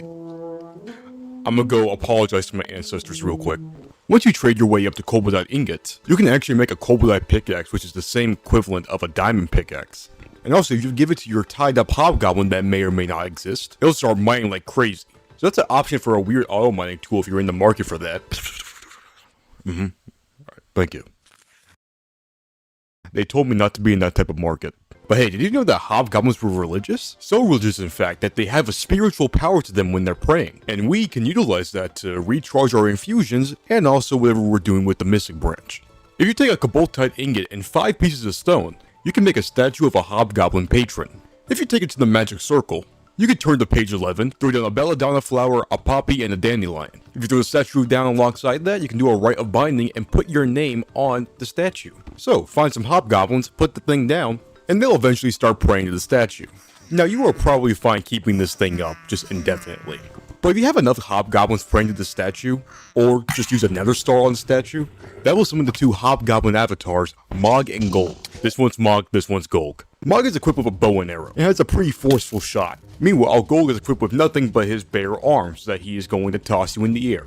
The whole gimmick around this fight is that if Gulg throws you up in the air, Mog is going to try to snipe you from the ground. Now, does she actually land her hits from that? Not most of the time now. But if you are airborne, her shot can be quite dangerous. They have a pretty fun ability where they have a regeneration effect the closer they are to one another. Take note of how I'm dicing this guy, yet he doesn't take any damage. And if they're really close, they can start deflecting arrows. Kind of a bad thing when getting close to this one kind of puts you in a pop-up toaster. So yeah, it's in your best interest to try to separate these two, but it's a little bit easier said than done. There are different knockback multipliers applied to each one of the characters here. Hence the 2 boss bars, they're really 2 separate entities. Mog can get pushed around a lot more, but is also a little bit more willing to hang back. Meanwhile, Gulg is just a straight opposite. He's going to charge for you, and knockback is not going to be on your side for this one. They can also both teleport occasionally, but it's rare. I like these 2. It's a bit on the easier side, but they can also catch you off guard pretty often, happened with me a couple times. It's a fun surprise if you don't know about it beforehand. Having to deal with 2 of them and 2 boss bars, it can freak some people out. Of the 2 main items you get from it, which are both wearable items, I'd say the quiver is the more useful one. Don't get me wrong, the girdle can do some cool stuff. You can toss up enemies with it, but you have to be empty-handed for that to work. Meanwhile, the way the quiver is programmed, I think it classifies itself as arrows, so it kind of gives it some soft compatibility with other mods. Mr. Girdle does not have that, unfortunately. Massive shame. But yeah, as I said earlier, it's good stuff. I also think it serves a bit of a dual purpose because it gives a lot of context to these guys, and I think that's really cool. And I think it also slightly discourages you from doing slavery, but that's a bit up in the air. On page 64 in the Circle Magic book, there is a recipe that will allow you to make a crystal ball. In lore, the crystal ball, when placed next to an altar, allows you to see into the future. Gameplay-wise, it's just a thing that summons random stuff. Oh, and acts as a partial security camera with the use of tag lock hits and waystones. When you right-click the crystal ball, a random message will appear. This could be a lot of things. From a cache of coal, finding a new friend, will get wet. Don't think I got the parts for that right now. Oh, that's what they meant. Damn, so they really just pulled the floor from underneath me here. I'm glad we got back to the gaslighting part of the mod. I was missing this. We'll encounter a walking tree. Huh, I wonder what that means. A few of the messages mention something called the crone. If you get that message, it's only a matter of time before the Baba Yaga shows up. Now, who is the Baba Yaga? Better yet, how is the Baba Yaga? Well, it's a piece of Slavic folklore this time, involving an old lady flying around in some sort of mixing container. Now, the fun thing about this creature in particular is how contradicting the stories are. Sometimes the lady's trying to help the kids get out of the forest, sometimes she's eating them. It really just depends on the day, apparently. And that is surprisingly reflected in here. Depending on which message you get, the Baba Yaga will either respond neutral or hostile. Yeah, so this thing really sucks, and I hope it gets used as a projectile for a catapult at some point. It almost has a playing with fire roll to it, where you're messing around with the crystal ball too much, they send one of these things after you. So, kind of like the previous two we talked about. But this thing, when it's angry, takes no prisoners. So you remember the witchery potions I talked about 40 minutes ago? Okay, so imagine a Minecraft witch with that, but it's also on speed, and it can teleport. Hey, I just want to make a quick note. That's a brew of frog's tongue. What that does is that it kind of takes a play from the Lilith playbook and kind of drags you towards the Baba Yaga here.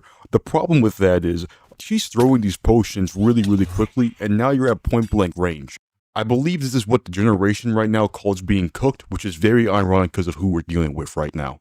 Well, guess what? You're still not all the way there because this thing has thorns on it. Thorns on a boss mob. I thought that was an illegal move, but there was some rule in the fictitious Minecraft modding guidebook that says you cannot do that. And it even overrides the vampire's invulnerability. Well, we tried. Seems unbeatable. Let's keep on going. Nah. If there is a will, there is a way. And also the wiki page for this told me this was the easiest fight in the mod. And as we all know, we can always trust wikis. Let's get this hag. Yeah, so that didn't work. We're gonna go play by play of what happened here. So we got blinded, slowed, got caught in cobwebs, poisoned. Nice Enderman cameo. Got this very personal close-up. I was not comfortable with that. And then the sweet relief of death. I'm always going to be respecting my elders after this one. This is rough. And this is excluding the owls and cave spiders that might come after you too. So how do we even approach this? Because we can't even call for this really. It's almost like it's a game of chance to even have her show up. How do you beat this thing? Well, like most things in life, you gotta be prepared. And one way of doing that is becoming the witch hunter ourselves. If you get yourself a full witch hunter set, you have a chance at nullifying some throwable magic. Now, I know we had some journeys so far about getting certain items, but this one might just be my favorite. Alright, follow me here. Step 1, kill the wither, specifically for the nether star. Step 2, put both blazes and magma cubes on the endangered species list because you're gonna need a lot of both of them to finish this off. Step 3, make null catalyst with the nether star, diamond, flint, and 6 pieces of magma cream. Then get blaze powder and more magma cream and put that in with the null catalyst. You get 1 extra for each magma cream and blaze powder you put in. At minimum, make 8 of those. Step, I can't do French for 4. Kill a ton of cows. You legitimately need a stack of leather for this. Now you can also do horses too. What's wrong with you? Step, believe me, I'm stopping this bit. Take your leather to a crafting table and your null catalyst.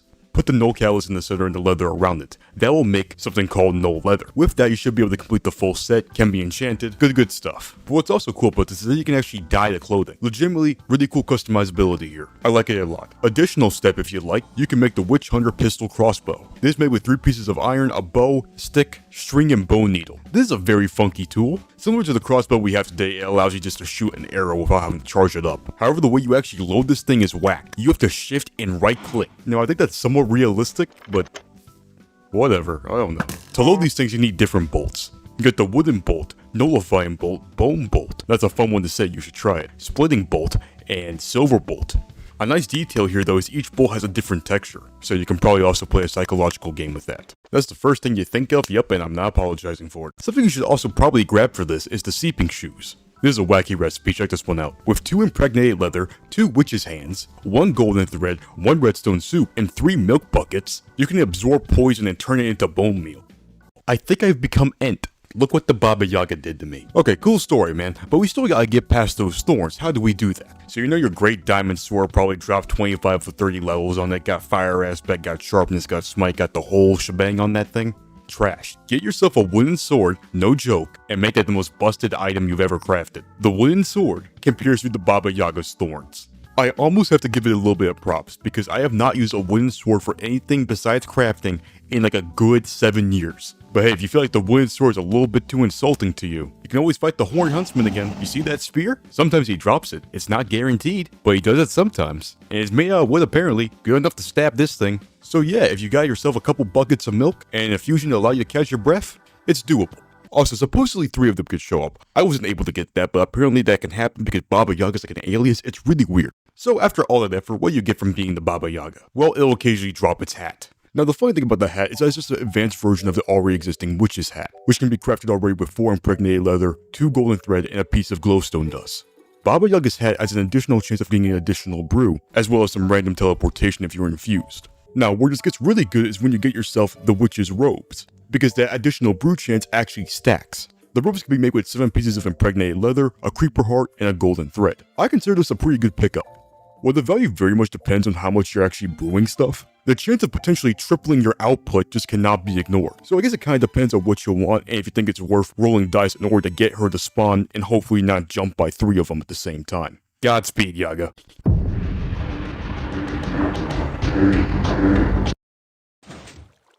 Yep, we're back at the Witch's Cauldron. Good to see you, old friend. Even though we've definitely gone through the ringer by this point, you can still make the argument that the Witch's Cauldron has the most amount of stuff going on in this mod. You have resizing, keep inventory, brew of moonshine, which this is a fun one. You get an effect called Feel No Pain that makes you lose hunger instead of health points whenever you get damaged. Now this is worth smuggling. You want some? No thank you, I'm a spirit man myself, thank you. Didn't you say resizing? No. No, I didn't. I don't even know what you're talking about. Look, tint skin. I'm blue now. Eh? Hey, unrelated to this, but there's something called a brew remove buffs and brew remove debuffs. That kind of almost acts like a throwable version of a milk bucket and clears them of any effects that might be happening with them.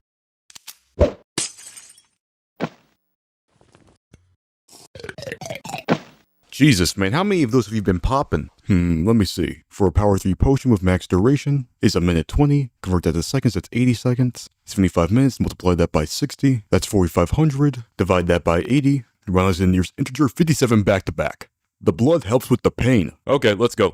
You're a bad influence. Even though the recipes with the Witch's Cauldron can be complicated, the way you can customize it and make it more powerful and fit your needs, it's cool stuff. The brew bag is a very helpful tool to help you organize this. Instead of fumbling with a bunch of potions in your inventory, the brew bag, when shift and right clicked, opens up a small window where you can put potions inside of. When closed and then traditionally right clicked, you get access to a really cool quick access menu. And since Witchery potions can be stacked, you can start slinging these things like mad. It's kinda crazy. A brew bag is made with 8 impregnated leather and 1 golden thread. When you're making the custom brew, there are certain power levels assigned to each recipe. For instance, Moonshine was a level 1, they removed buffs and debuffs for level 2, resizing to level 6, and so on and so forth. That's Wiki material right there. At the top of that list is a level 12 Leonard. This requires a whopping 10,000 power to execute, and will be filling up the cauldron to its capacity. Now before we summon this guy, let's figure out who he is. Who is Leonard?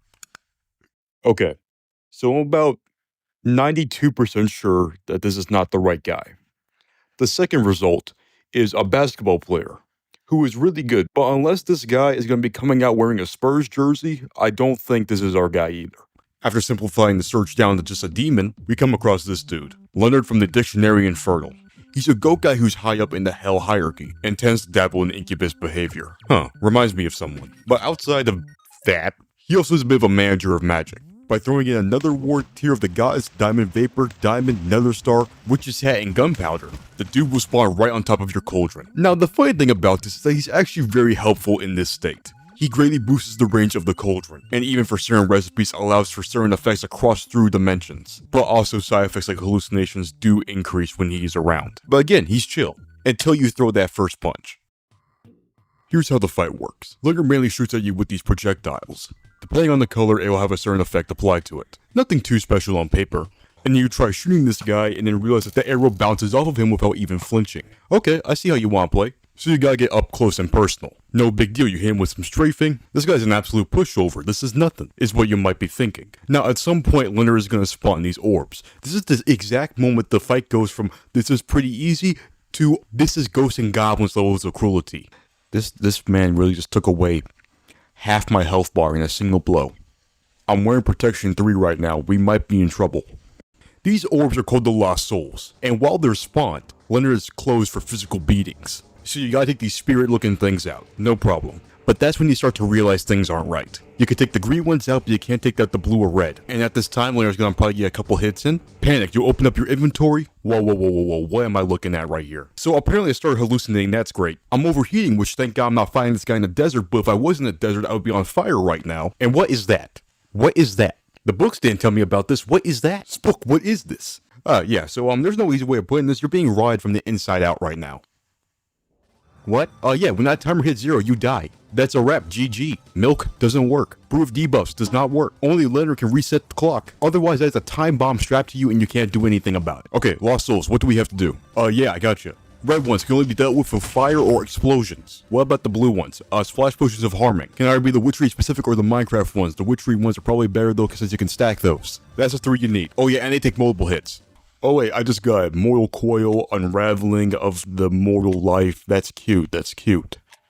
Hey, go do this for me. I'm gonna break that goat's teeth. Where is he? Did this dude just hand you a whole schematic? Alright then, so as you can probably guess, we have to completely reanalyze how we approach this situation right here. This is gonna take time, which we do not have. And since we unfortunately do not have a team of people to always be on hand for this, how do we optimize this? I'm not entirely sure, but I will give you a solution that worked for me. And it doesn't involve dragging this dude to the end. Can't afford that in this economy. Welcome to the hole. This is a roughly 8x8 area I dug out, with an obsidian bottom. That is hopefully going to shield us from the massive explosions that are going to be ripping off in here. And in theory will also make it so the souls don't go into some weird crevice that we can't find. And also we have a small office component attached to the side. Anyway, after pushing Leonard in there, we're on the round 2. This time with some splash potions of harming, an infernal infusion with the creeper ability, you can guess what that does, and a custom brew by the name of Demon Bane, specifically in the gas potion form. Easiest way to make that is a mandrake root, nether wart, tear the goddess, a block of ice, and the wool of bat. There's a certain point in the fight where you can start using these, but before that we have to use our previous strategy of just trying to whittle him down with some strafing. Let's go, goat man. Okay, so it turns out the small office component was actually a really good idea on my part. Guess that real estate dude I saw on Instagram one time was onto something. Having a small little zone you could slip away and then get back right in the fray when you're ready worked wonders even with the mortal coils ticking down. Chop the guy down to a third of his health, I'm feeling great.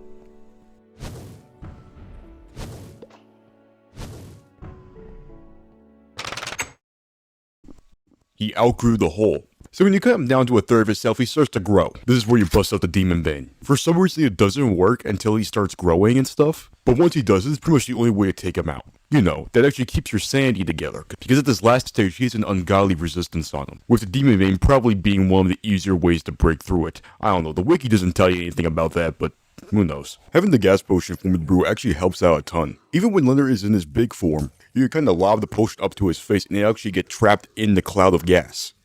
The weird thing about this is, like, it doesn't even register for Leonard for some reason. Like, it hits him, but, like, it's not like he feels it. So, you know, if you die and collect all your stuff with Demon Bane, throw it at him, he won't attack you. So, keep that in mind, I guess, if that helps. He'll drop a couple of things, but the main thing you want from him is his urn. The urn has compatibility with the Mystic Branch, where if you put a specific brew in the urn, it will allow you to cast it straight from the branch. No potion required. And if you have multiple urns, you can actually stack the urns together to make a bigger urn, which allows you to put multiple potions in there. At the back of the symbology book are the patterns needed to cast the spells.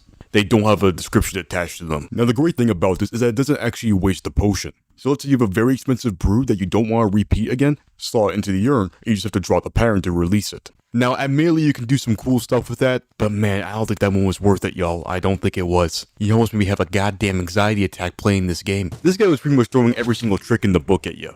From the Witchery specific stuff to just hitting you with knowledge and slowness, making stuff even more difficult. On top of all that, he has the ability to throw out your weapon, which is yet pretty miserable. But the Lost Souls really become the problem. That's just a hard information block that's really kind of tricky to get around. That and its weird regeneration makes it so you can kind of find yourself in a loop of trying to fight this guy, the Lost Souls spawn, you have to go fight those things, you come back, the guy's already regenerated, and then you repeat the process. I think having this stupid urn is more of a flex than anything else. It shows you have some resiliency, some patience, even some creativity to fight this thing, because Jesus Christ, you can't do it alone normally. But yeah, overall, I still have heard of worse freeloader situations happening in real life, so it's still not that bad. So yeah, Leonard, nice knowing you, but go do your thing, I don't care what you do. Actually, don't do that. Wait, don't do that.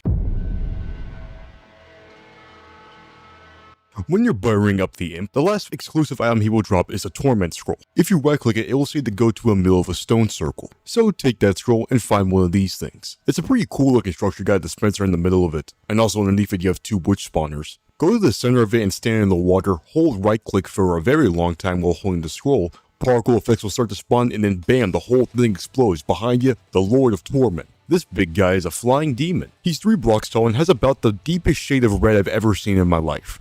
He floats around and immediately goes after you by throwing these fireballs of slowness. Something you should take note of is that you probably found one of these stone circles in the forest, since this guy tends to be a bit of a pyromaniac. I mean, look at this guy, it's not that hard to figure out. The forest might be looking a little bit wastelandish by the end of the fight. Surprisingly, knockback is enabled on this dude, so when you hit him, especially from down below, he will try to go and fly up in the air.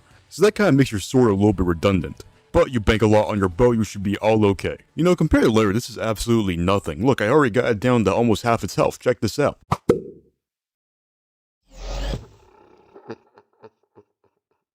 This mod, bro, I swear to God. Okay, so it turns out Torment is actually a place, and this is that. When you knock the lore of Torment down to half itself, it will teleport you to Torment, which, yes, is a maze, and he'll be standing at the center of it. Taunting bastard. So yes, you do have to make your way to the center, and yes, you do have to fight them in that small containment box. There's a small portal on the other side of the maze that will let you get out, and upon entering will return you back to your bed like the end. But yeah, we still gotta take out Big Guy here. Okay, so silly mistake on my part, but I got myself killed because I kind of forgot how fast this guy shot. You know, when you're kind of out in the overworld, you have a lot more room to work with. In here, it's a lot more confined. Again, entirely my fault. You know, not that big of a deal. I just got to go back in there and see. Oh no. No. Oh no. Please give me another scroll. Please give me another scroll. I quit. I'm done. I'm not playing this game anymore. I guess you can say he's being tormented. Ha ha. Ah, he still has my tag lock kit. God damn it. If you die in Torment, you can pretty much say goodbye to your items. You see those other mazes? They ain't just for decoration. When you get teleported to Torment, Lord Torment just kind of picks a level at random to spawn both you and him. So let's say if someone was to die in there, repeat our step of getting the Torment scroll and finding another version of the Lord Torment, there's still not a guarantee he will show up on that same level where you lost your items. That's some cold stuff, man. Once you defeat him, the main thing you'll drop is the Soul of Torment Demon. Upon drinking the potion, it will allow you to send people to Torment with the Mystic Branch. Legitimately, really funny. You can just send the guy straight to a maze. Confession time. This might be my favorite mob in the mod. I like how he functions, it ain't complicated. You summon me, I take you to my joint. If you die, that's game. Peace out. And I know I haven't had the chance to talk about the overall design of all this stuff. I'll get to it in a bit, but I love the simplicity of the model here. It's minimal, but you know immediately that this dude is a problem. I think the reward is actually perfect. You take the most unique part of the boss and give it to the player. Good stuff. I'm gonna put it up on the outside of the classroom. Look, I even gave him a little star for A+. I already got the fire Poppet ready, don't worry. Death needs no introduction, you know this guy. Wait, who is that? By binding 5 different versions of the Banshee, Poltergeist, and Spectre into a Scarecrow, it will summon Death. He won't attack you immediately, but if he locks eyes with you, that means he's coming after you. Now, I'll let the pause for a quick second. Let's talk about the health points on these bosses real quick. They're kinda out there. Okay, let's start at the bottom. The Ender Dragon, 200 health points. Wither, 300 health points. This should be kind of our benchmark. And just for the fun of it, I'm gonna throw in a couple other things as well. Our good friend Mutant Creeper, 120. Lilith, 200. The Big Gas from Twilight Forest, 250. Mog and Gulg as well as the Horned Huntsman have 400. Okay, we're getting somewhere now. Baba Yaga and Lord Torment have 500. Leonard has 600. With that in mind, what do you think Death has? Well, our boy here appears to be collecting some interest because he has a whopping 1,000 health points. That's rivaling the Mega Spud, if you remember that thing. So how are we approaching this? I just wanted to use this one image, I'm sorry. Well, this guy's not going to be slinging projectiles at you, but he has something equally worse in his disposal. Just straight up being an orb of death. Recall for a second how the Spectre was pretty much an insta-kill. Now, it's not to that degree, but this guy's going to be in active pursuit of you. What you can kind of do with the Horned Huntsman, Lilith, Lord of Torment, and Leonard to a certain extent is that you can kind of time your attacks. They'll shoot the projectile, and you'll have a couple of seconds to make your move. This guy, there isn't really that cooldown, so if he gets to you, he'll start slowly eating away at your health. Okay, I'll just shoot him then. Unfortunately, no, he's melee only. Also, look at him move. You're not going to be dead-eyeing this guy, I'm sorry. So here's the game. Have him come to you and strike him down. Rinse and repeat for about 20 minutes. Why are you playing that? Oh, no reason. The really messed up part about this is that there isn't any hit sounds whenever he comes and gets you. You're keeping an ear out for the guy and then you look down your health bar. Wait, why am I down to 4.5? What is this?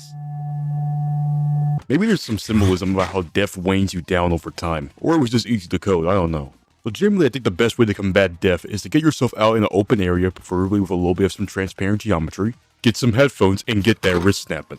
For once, we get to finally play the defense. Because you'll hit him a couple times, he'll disappear, and then you'll be able to audibly locate him. Now keep in mind, this is endurance. This guy has a bunch of health, and you'll only be able to reasonably crack out 1 or 2 hits against the guy before he vanishes. So you'll find yourself in a rhythm, but it's important not to deviate from that. Because if you slip up once, he will take advantage of that, and you won't even know what happened. Thankfully though, there isn't a second phase or a 5th phase or whatever the hell the other 2 were doing. It's just a straight 1 health bar takedown. Death don't got no tricks.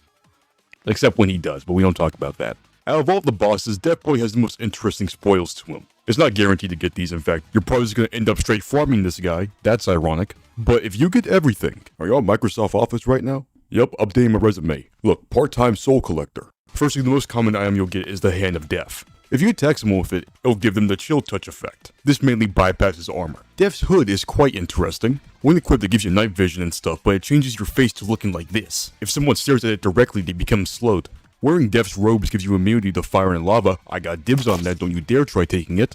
And his footwear lets you walk on water. Now, what's really cool about this is that if you wear all of this alongside the Hand of Death, you're pretty much considered Death in the game. When someone tries to summon Death, it will send you instead of Death himself. And to top all that off, you can actually hold the scythe. You probably shouldn't because your hunger bar takes an absolute beating. But with the scythe, you can create an aura of chill touch. And when you start reaping, you can replenish health and hunger with it.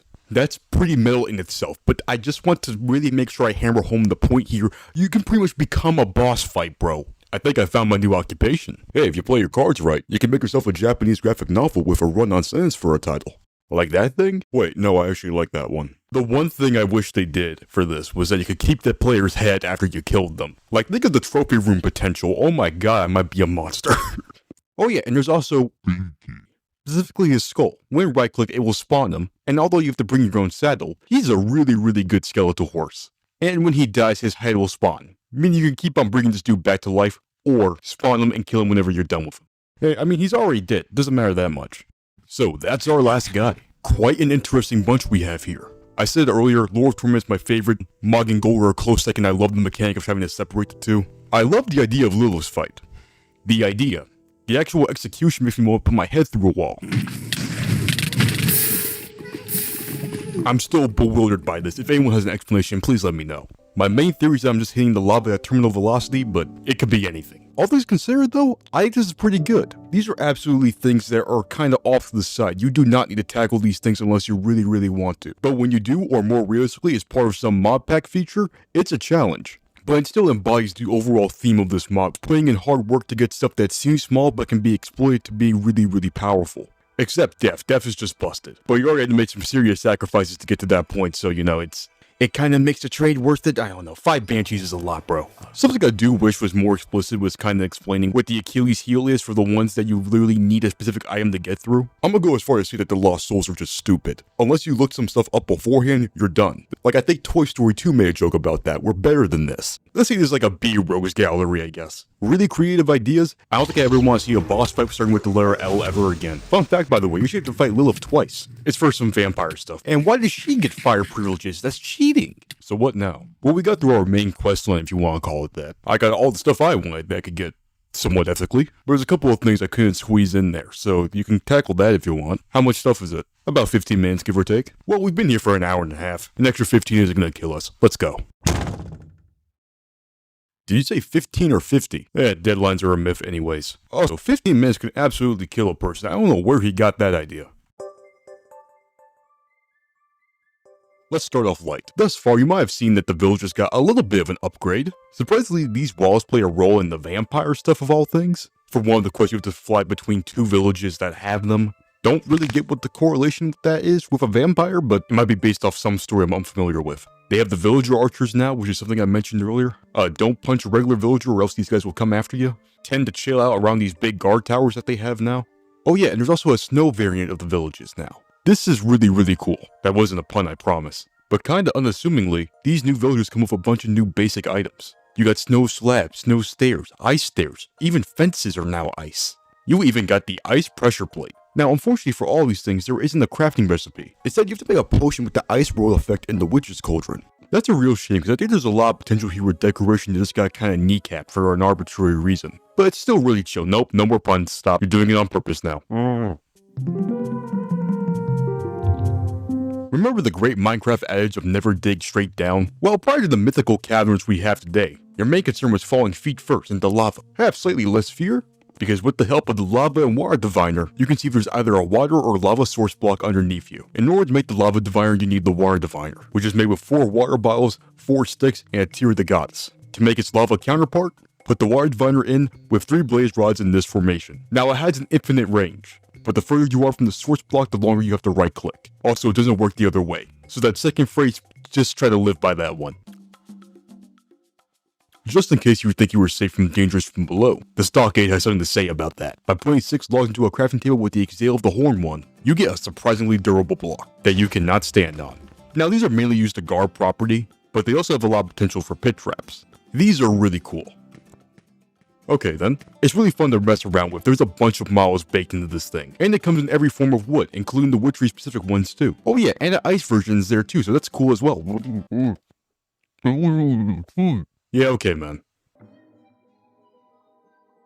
Yeah bro, who needs security craft when you got this? In the Witch's Brew book, there are a couple of crafting recipes. If you scroll to the back of the crafting section, you'll find the pit traps. Throw this stuff into a cauldron, it will eventually spit out some blocks. These blocks, when placed down, can be just walked through like nothing's there. Now these are pit traps probably designed to be used alongside the stockades, but these things are indistinguishable from regular blocks. Not even something like not enough items tooltips are going to be helping you out here. So of course there's a lot of opportunities for hidden base entrances, or perhaps a prime ambush location. Are you sure about that? The brew of endless wire can be made in a witch's cauldron, involves a nether wart, glowstone, a blaze rod, and a charged attuned stone and a snow. Sure, it's exactly what it sounds like. It's a bucket of water, where you don't have to refill it. I'm sure it was helpful for someone. If you make a door with the roll-on blocks, they have a bit of an interesting quirk to them. If you plop one down, it will give you a key. In order to open that door, you're going to be having to have that key in your inventory for it to function. If you have multiple keys, you can slap them together into a crafting menu, it'll make a key ring, and I don't think there's a limit to how many you can have on one ring. Man, that's true villainy right there. Like, I wouldn't even be a landlord. That's a bit too far. Cause screw it, why not? With the Witch's Cauldron, if you throw in a piece of netherwort, a tier of the guys, vines, a spider eye, and a compass, you'll get the player compass. Put a tag lock kit in there, it will kinda help you point you in the direction of where that person is. Was the crystal ball not enough, like you really need to find this dude? Good lord, man. The Leaping Lily is a lily pad that gives you a jump boost and a speed boost whenever you stand on it. It's made with 5 lily pads, a potion of swiftness, 2 glowstone, and the breath of the goddess. There's some cool secret-based opportunities with these things. What the fuck? If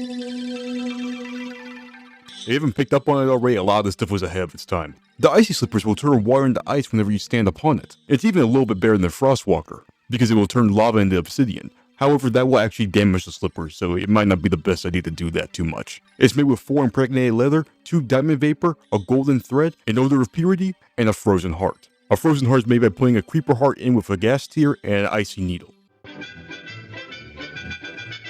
You know damn well what these things are. By putting 4 tombstones, 2 demonic blood, 2 golden thread, and seeping shoes into a crafting table, you get the ruby slippers. By opening up the text window and saying there's no place like home, it will bring you back to your spawn point. Or if you don't feel like announcing that to the world, you can just do /chant there's no place like home and that'll take you back.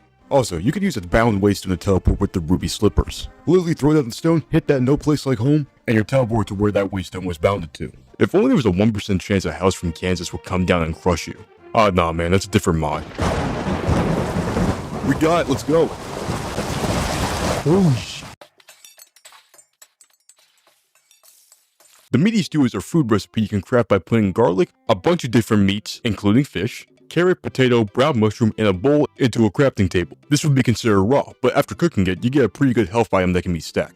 Yeah, it's pretty good, a little thick though. When you're in wolf form and you kill a sheep, there's a chance of dropping a lamb chop. It's a standard meat, you can cook it, nice little bonus for being a wolf. I mean, I already ate the thing whole, but this is a pretty good bonus too. For some reason, if you want a guaranteed way to get into the nightmare part of the spirit world, you can have the Apple of Sleeping. This is made with 3 Mutantus, 2 Reeks of Misfortune, a Brew of Sleeping, and the Wormy Apple, which is just made from putting apple, rotten flesh, and sugar into a crafting table. Now the weird thing is, I can't imagine a single reason why a person would want this. Like, I think it's almost bugged, this shows up as apple in the inventory. Inventory. That's it! Someone. Tell me there is some story of someone pulling like an evil queen maneuver. I would, oh my god. This dude is evil. They're not right in the head. Do you remember that weird time where we had to trade with a demon even though it was actively trying to kill us? Well, that was only a taste of the wide train potential in this mod. Dude, I traded with a spider. I can die now. Aren't you like half dead? Look who's talking. By placing 4 netherwort, 2 ores of purity, a whiff of magic, a fish, and an iron ingot into a crafting table, you get the Polynesia charm. This allows you to trade with animals. Except horses and squids, apparently they don't have much to offer. But bats, spiders, chickens, an ocelot? Why is he trading for a revolver? The upgraded version of this is the Devil's Tongue Charm, which is made by, oh god, okay, 4 blaze powder, a demon heart, a refined evil, a tongue of dog, and then a skull. This helps with pacifying demons so you can trade with them, because it's a little bit hard to make a deal when someone is trying to slam you against the ground. Unfortunately, you can only make 10 uses of the thing, which is pretty expensive because you need a skull for it, but it does come in handy. I think the Polynesia Charm is just a good thing to have in general, and you can find some pretty interesting stuff with it. I don't know why the sheep has a cactus. If you tend to be running into a bunch of vampires and or wolfmen, you can upgrade your Witch Hunter outfit to counteract their abilities with the Hunter Dawn armor and the Silvered Hunter armor. The Silvered Hunter armor is made by putting Wolfsbane and silver deposits as well as string into a crafting table with the Witch's Hunter armor. And then that can be used to make the Hunter Dawn armor, which is just taking those silver pieces and putting garlic and string with it. A cool detail here is that you can't even wear these if you're cursed with lycanthrope or vampirism. You start being damaged when you put them on. Now, it's not a cure-all remedy, because if a level 9 Wolfman does show up and start fighting you, you're still probably gonna get destroyed, but it gives you more of a chance to work something out. It, at the very least, will make the attacker hesitate, because no one likes thorns, let's be real. The Twisting Band pretty much does what the disorientation Scarecrow was doing, but instead puts that on you. It can be made with 5 Comboltite ingots, and then charge the Tombstone. Do you ever get tired of holding Poppets in your hands? Well, with the use of the Poppet shelf, you can pretty much make it so all the protection Poppets are in play, constantly. Forever. Like actually, the chunk is always loaded. It's made with 4 tombstones, nether brick, and green wool.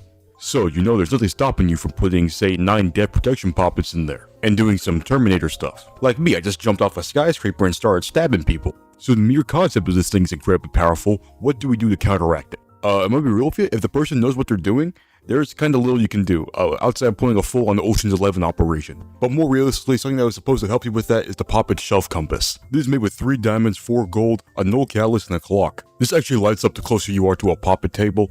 But I think what should have been done here is have it actually tell you what direction it's in. Because if you really need to track these things down, it can be difficult to do so. And I just don't think this gives you enough information to work with. Also, it takes a null catalyst, that's expensive. I don't know what the point of this thing is. If you happen to have 2 poison potions on hand and no catalyst, it creates a universal antidote. You can stack this and it will cure wither and poison. Just use a milk bucket, man, come on. I think this could be cool if it had a quaffing effect where you can just kind of drink it instantaneously, but you still have to drink it normally, so I don't know. This is classic. If you ever get annoyed that it takes a little second to clean up the glyphs, you can get yourself a broom which is made with 2 sticks and 3 hawthorn saplings. But you know this isn't what we're trying to do. I don't know, man, this thing is kinda cool. On page 62 in the Circle Magic book, there is a rite of binding recipe involving the broom. If you throw into the circle something called Flying Ointment, which you get from putting redstone soup, a potion of swiftness, a diamond feather, wool bat, and a belladonna flower into a kettle, and you can fly with this thing. It's some jank flying, but you can fly. Also, weirdly enough, there's no cap on how high you can fly. Also, if you happen to have the owl familiar, it'll give you a little bit better control of the broom. Be careful when dismounting this thing though, it can kind of sling around even when you get off of it. If you're a vampire or just not a big fan of vitamin C, you might want to look into some shaded glass. This block, when hooked up to a redstone signal, partially blocks sunlight from getting through, making so vampires can walk underneath it and not get cremated. It's made with 8 of the tinted glass of your choice and the redstone dust in the center. I think we've reached a new level of absurdity now where we can't even trust the plants anymore. These can either be roses, dandelions, or dead bushes. When touched, releases potion effects. Now it's only limited to the brew of ink, webs, thorns, and sprouting, but it's still a pretty solid surprise. It's made by putting your flower of choice alongside 2 pressure plates alongside 3 copies of the brew you want to utilize. This is made by putting 8 sticks into a crafting table alongside a fanciful thread. If it's in your inventory, a nightmare cannot take off your armor set. Yeah, get that nudity out of here, we have nightmares as a class here. Well, we did use the demon heart for our altar that one time, and also probably versus demonic blood. Something that might surprise you is that this is the closest thing we have to in this mod to a Schedule 2 drug. That's the one where there's some medical uses, but also will absolutely destroy you. You know, like opium and methamphetamine. You can eat the demon heart, actually you can eat a lot of things in this mod. Like you can eat those soul infusions, do not do that. But if you eat the demon heart, speed 3, hunger 2, health boost, strength boost 3, nausea, regeneration 2, fire resistance 3. Eating this is probably sacrilegious in 7 different ways, but you can't argue with those results. It legitimately came in handy for some of the boss fights too. But that's not all. In another episode of How Is This Pulled Off in a Large Player Setting, we have one more journey to go into the spirit world. Get this. If someone has a Dreamweaver of Nightmares up, and if you place a Demon Heart right next to it, the next time the person tries to enter the spirit world via your Brew of Sleeping, instead of taking you either to a dream or a nightmare, it takes you to a secret third option. Welcome to the demonic nightmare. There is legitimately no reason to go in here unless you're trying to ruin someone's day. This is a nightmare, so that means the nightmare is going to be after you, always nice to see. But this time, demons are just going to show up out of nowhere, and they are going to start blasting. Actually, you know what? I think this is why the Icy Needle was made, just as an exit plan to avoid the all-out destruction of your base in the spirit world. The only way this is possible is by placing the Demon Heart next to a Dreamweaver of Nightmares, which is designed to get you into a dream, so you're pretty much corrupting the Dreamweaver. I am actually appalled. Why would you program that? I know I've made this comment like 3 times now, but like this is actual like straight sabotage to the nth degree. Someone's gotta die. Like you can't be disrespected like this. Like this is insane.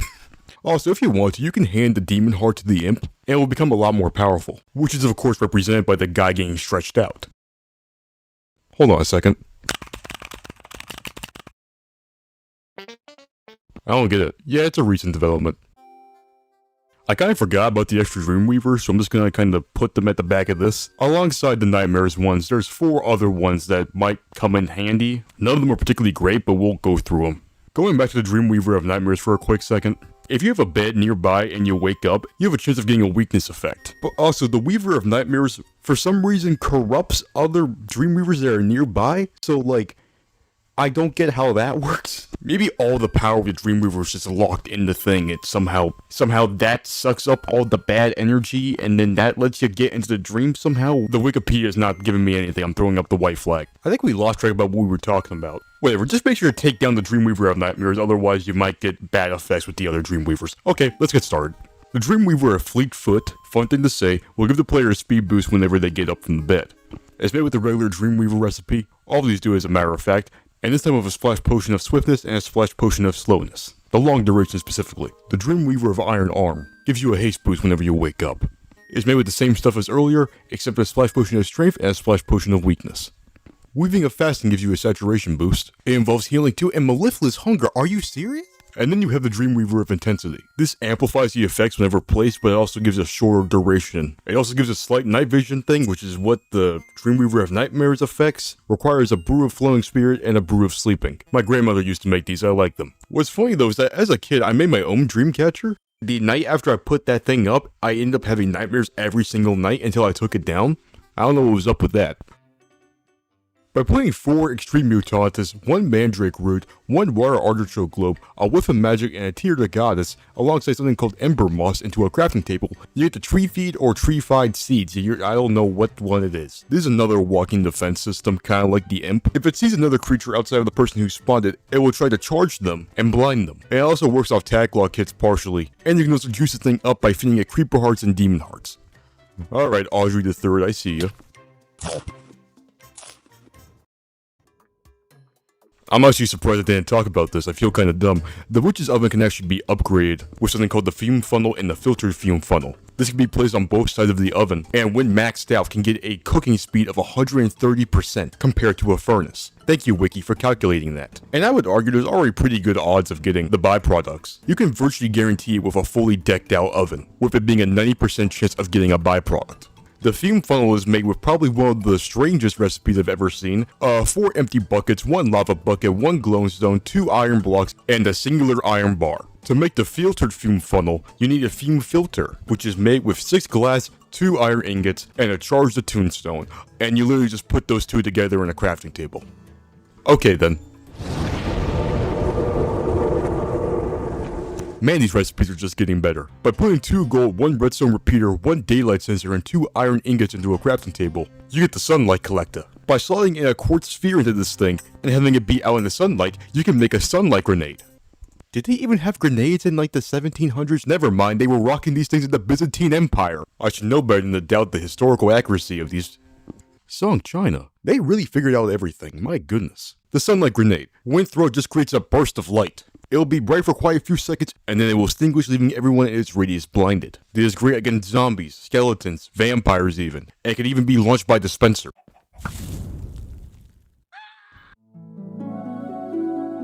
The solidifying potion are special potions that can be made in a kettle. These work in conjunction with the brew of hollow tears. After you let the liquid flow out or whatever, You throw one of these potions at it. It will replace the hollow tears with that block. All of the brews are variations of this recipe, that being Mutantis, Foul Fume, Wood Ash, Odor of Purity, and Spanish Moss. The only one not like this is the Brew of Erosion, which instead removes some of the blocks that the Brew of Hollow Tears is making contact with. It's noticeably weaker than the other ones, so, there's a bit of a priority here. Now, I'm not one to encourage Minecraft griefing, mainly because my parole officer told me not to, but I will let you all know that there isn't really a cap of how much spread can happen with the Hollow Tears. Jesus Christ, man. Look, it's a sandstone lava cast. Have fun, y'all. There are a couple of items in here that are just kind of like server admin / creative mode exclusive. I'm gonna throw this in here because it kinda applies, but the statue of the goddess clears curses off people. It's in theory supposed to be set up in some central location, only the person who put it down can pick it back up again. Very stupid recipe, but that's on purpose. The statue of broken curses is somewhat similar. This one is creative mode only, there is no crafting recipe for it. When placed down, it creates a small 32 block radius, where if you enter and temporarily halts any curses that might be placed on you. But wait, hold on a second, this statue is judgmental. Turns out, if you kill someone in the statue's vicinity, you are no longer granted its protections. I mean, fair enough, I guess. I think most gods don't like it when someone gets killed on their premises. I guess you have to worry about real estate value or something. But this is a toggleable thing as well as the area the statue covers, so you can experiment with this a little bit. The statue of occluded summons is very similar, except this time it deals with teleportation, specifically the rite of transposition. It has the same rules as the statue of broken curses, don't kill anyone in front of it, and again you can toggle that feature on and off, as well as change the radius. The Infinity Egg is the greatest thing ever created, and I will hear no opinions. It's a creative mode exclusive item where if you take it and put it onto an altar, it more or less maxes out the table so you can complete any recipe without having to make a greenhouse. To be fully honest, this video would not exist if that egg was not here. So thank you, egg. Don't worry, if I see even a single crack on you, I will raise so much hell that they will have to redefine the word in my name. Boop. We should probably go. Yep, couldn't have said it sooner. This lets you switch between vampire and werewolf levels. Yeah, that's about it. Can only be messed with in creative mode. I like how it looks, I guess. Deep from the shadows, the surprising twist villain of the whole Witchery saga. Mutating Sprig. That's mutator.png to you, buddy. Alright, so it turns out the thing we used to make wormwood is a secret key to a lot more stuff, and it's kinda complicated too. But to even use the mutating sprig to its full potential, you need two things. This is the Grasper and the Critter Snare. This is the point of no return, by the way. This is where stuff starts getting really wacky, so just mentally prep yourself for that. Okay? For the Grasper, make a small cross shape into the ground and put a chest in the middle with some water underneath it. Next, get some tall grass and place it vertically and horizontally with the chest. When you right-click the chest with the mutating sprig, the tall grass will become Graspers, and they will hold items in place when right-clicked. For the Critter Snare, again, make a small cross in the ground and place 4 alder saplings around some water. Next, put a spider web, put that over the water, and then lure a zombie in the center and right-click him. That will create the critter snares, where the alder saplings used to be. These hold small creatures like silverfish and bats, which is going to be involved in some very fun stuff we're about to take part in. Let's go. Let's finally get around to making that thing that the Baba Yaga tried to weaponize. Set up a 3x3 area with water in the middle and a cobweb on top of that. Put critter snares vertically and horizontally and graspers diagonally. Actually, hold the snares real quick. In order for this to work, we need to put bats in the critter snare. Now, there's 2 ways we can go about this. Number 1 is tracking down the bats in the cave and having to get them into the critter snare so we can have to go pick them up. Do that 4 times and come back up here. Or if you happen to have some of Baba Yaga stuff around, and maybe you might be interested in a bat farm, you can make the brew of bats. It's exactly what it sounds like. It's a potion where you throw it down, it just spawns a bunch of bats. It's made with this. What is a concentrated bat ball? Oh my god. Okay, so it's purely for witchcraft recipes, but you can throw it around if you really want to. Here's a little pro gamer tip I came up with. Make a little cover for your area, and then put a trapdoor in the middle. Throw the brew down, close the trapdoor. Give it a couple seconds, the bats will find their way into the critter snares. Next, get 3 extreme mutantes, 1 charge to tombstone. Next, lower a wolf into the cobweb, right click it. Oh that's 4 of them. Oh, I didn't have to get all of them. Whatever.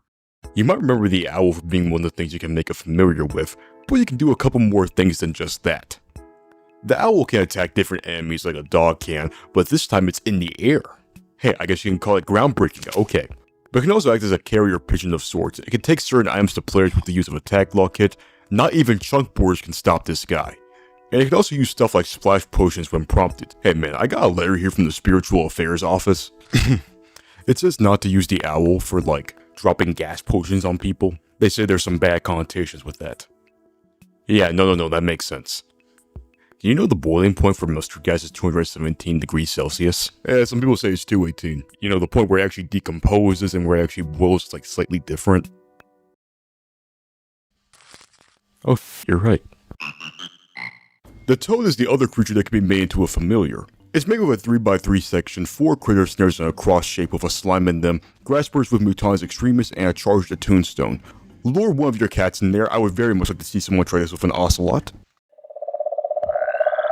I named this one Zuma, I named this one Zuma's Revenge, I named this one Zuma Blitz, and I named this one Hopes and Dreams because that's why I need to get a 4th one of these games. This thing eats rotten flesh apparently. I think it's trying to get like fleas or something, I'm not sure. If you familiarize the thing, you get an additional 5% chance of getting an additional brew every time you brew something.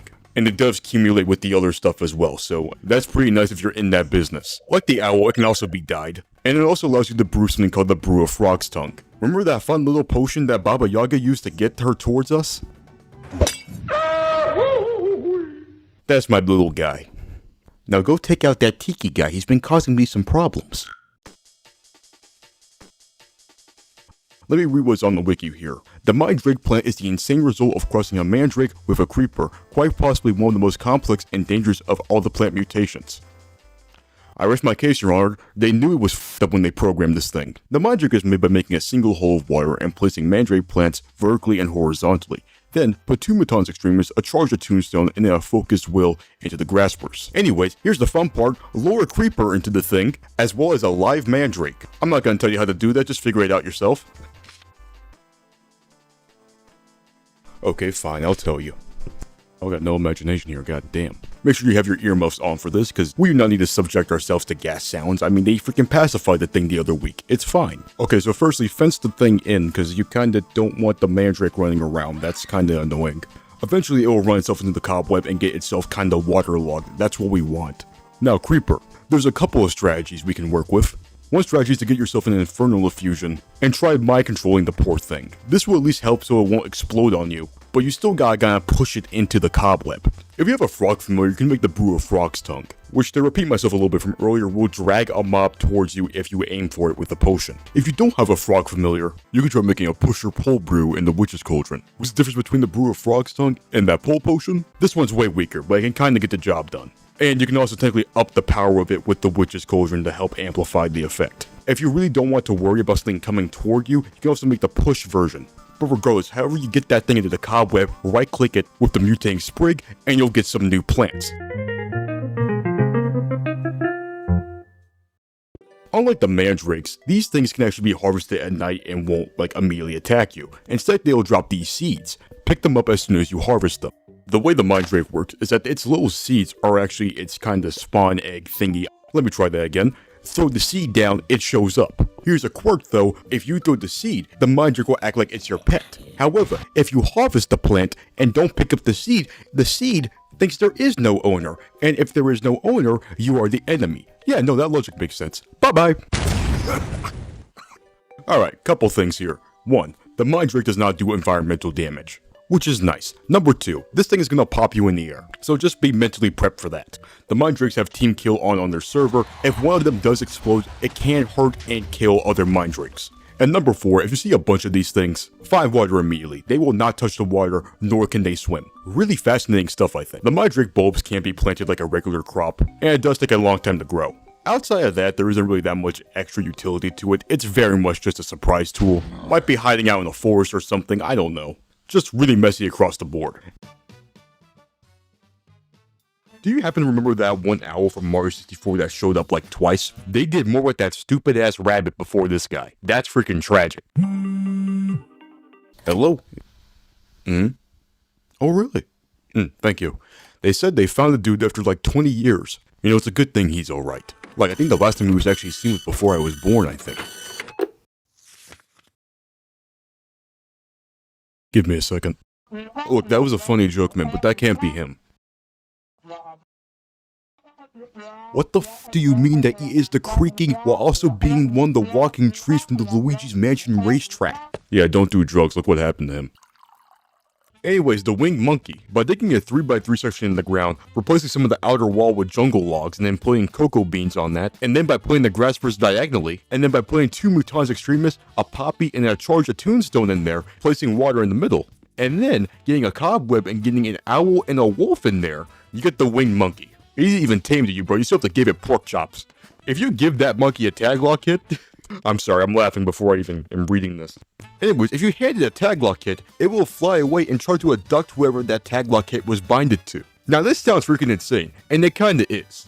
But the way this thing flies, man, it's like the ancestor to the dodo bird trying to fly. Like, it flies so incredibly slow. Now, if it's still gonna be a massive surprise if someone was AFK and they come back to see themselves 40 blocks in the air. There's no disputing that. You can just get away from him by shifting. And you can actually use waystones to fly to particular locations, which this sounds like this would be the perfect thing for this guy. Again, the way he flies, it's so incredibly slow, you just better walk. Like, walking is faster. I think the potential with this thing was really high, but when I was first reading this on the wiki, I had images of this thing just swooping down and like taking someone. And I was just a little bit more than disappointed when I figured out it was not as cool as I thought it was going to be. It's still a little bit cool though, like look, I'm defying gravity technically. My Audacity crashed after I said that. Truth is, the game was rigged from the start. I think it's a good time to give the leech chest a formal introduction. By making a cross in the ground, putting a chest in the middle, filling the adjacent side with water and vines, and using the mutating sprig on the chest will give you the leech chest. Generally speaking, it's probably good never to touch this thing, because this thing's tag lock hit memory is insane. It is very difficult to get your name off of this thing after you click it. It would have to involve the physical destruction of the chest, because even breaking it and replacing it is not enough to clear it. It can only store 3 player names at a time, and it also acts as a trap chest so it has some redstone capabilities. So it actually isn't a bad idea. I'm actually like just having a door where like it opens but you have to like collect your blood. That's maybe the leech chest isn't so bad, hold on. The parasitic louse is a silverfish-like creature that can be fed potions and release the potions after biting a player. It's made by making a 3x3 area in the ground, placing wire with lead pads in a small cross shape, placing a crater snare in the middle, placing raspberries diagonally up the center block with mutantis, a tongue of dog, and a charge of tombstone. Finally, grab yourself a silverfish with a crater snare. Remember the brew of erosion can help out with that, and there you go. Now the way these guys work is actually pretty unique. First, you can pick them up by just right-clicking on them. And then, you can feed them potions by putting them alongside a potion in the crafting table. Now, unfortunately you cannot use witchery potions with this. Trust me, the first thing I did was try to make this thing hallucinogenic. It didn't work. But it's still a very interesting tool. Just to deploy a potion effect and have it be active, I think is just fascinating. Oh, what's this? Why is there no feed right now? Stupid thing. Put the... Oh my goodness gracious, it is the parasitic louse. Is that the when the louse is not actively deployed, it's in the inventory, duh. But what might surprise you is that if the parasitic louse is in your inventory and something attacks you, it will release the potion effect. And it's smart too, where the negative effect releases on the attacker and positive effects release on the user. That changes the whole game. Again, it's a shame that this is only limited to vanilla potions. But come on, I'm not passing up a free poison when someone hits me, that's easy. If you don't want to carry a parasitic louse around and instead want to wear one, please refer to the biting belt, which is like a parasitic louse except you can wear it and you can craft 2 potions with it. With the biting belt, you can actually craft the bark belt, which has the tagline, "This is how it feels." I wish I didn't waste that joke already. Anyways, let's see what it takes to craft this thing. Okay, so you need the biting belt, you need an emerald, you need a creeper heart, you need 2 end twigs, that's... 4 brews of flowing spirit. Are you high? The power of Mother Nature better be injected into my veins for it to be this expensive. And it blocks 2 hits. It builds a little protection thing, and then if you hit that, it will drop some sticks. Nothing good comes from this damn tree, dude. Hey, at least you can enchant and dye it. But wait, it's funnier if you do it with the parasites, right? Yeah, no, I like my parasites to be bedazzled, you know what I'm saying? Welcome to the Bramble Saga. What's bramble? Well, outside the cocktail, if you've ever gone out to some woods and found these little spiky things, that's bramble. It's not a cool plant, I hate this stuff. And that carries over to this mod. So Bramble, why are you making a big deal out of this? Why is Bramble so bad? There's 3 types of Bramble. Wild Bramble, Ender Bramble, and Void Bramble. Let's first make the wild kind. The wild Bramble is made by putting a 3x3 hole in the ground, placing water vertically and horizontally. Horizontally? Oh my god, I'm tired. Anyways, place water vertically and horizontally. Graspers with blaze power diagonally and a cactus in the center. This cactus needs to be 4 blocks tall for it to be activated with the mutating sprig. And with that we have our bramble. Now do me a favor real quick, try breaking this block.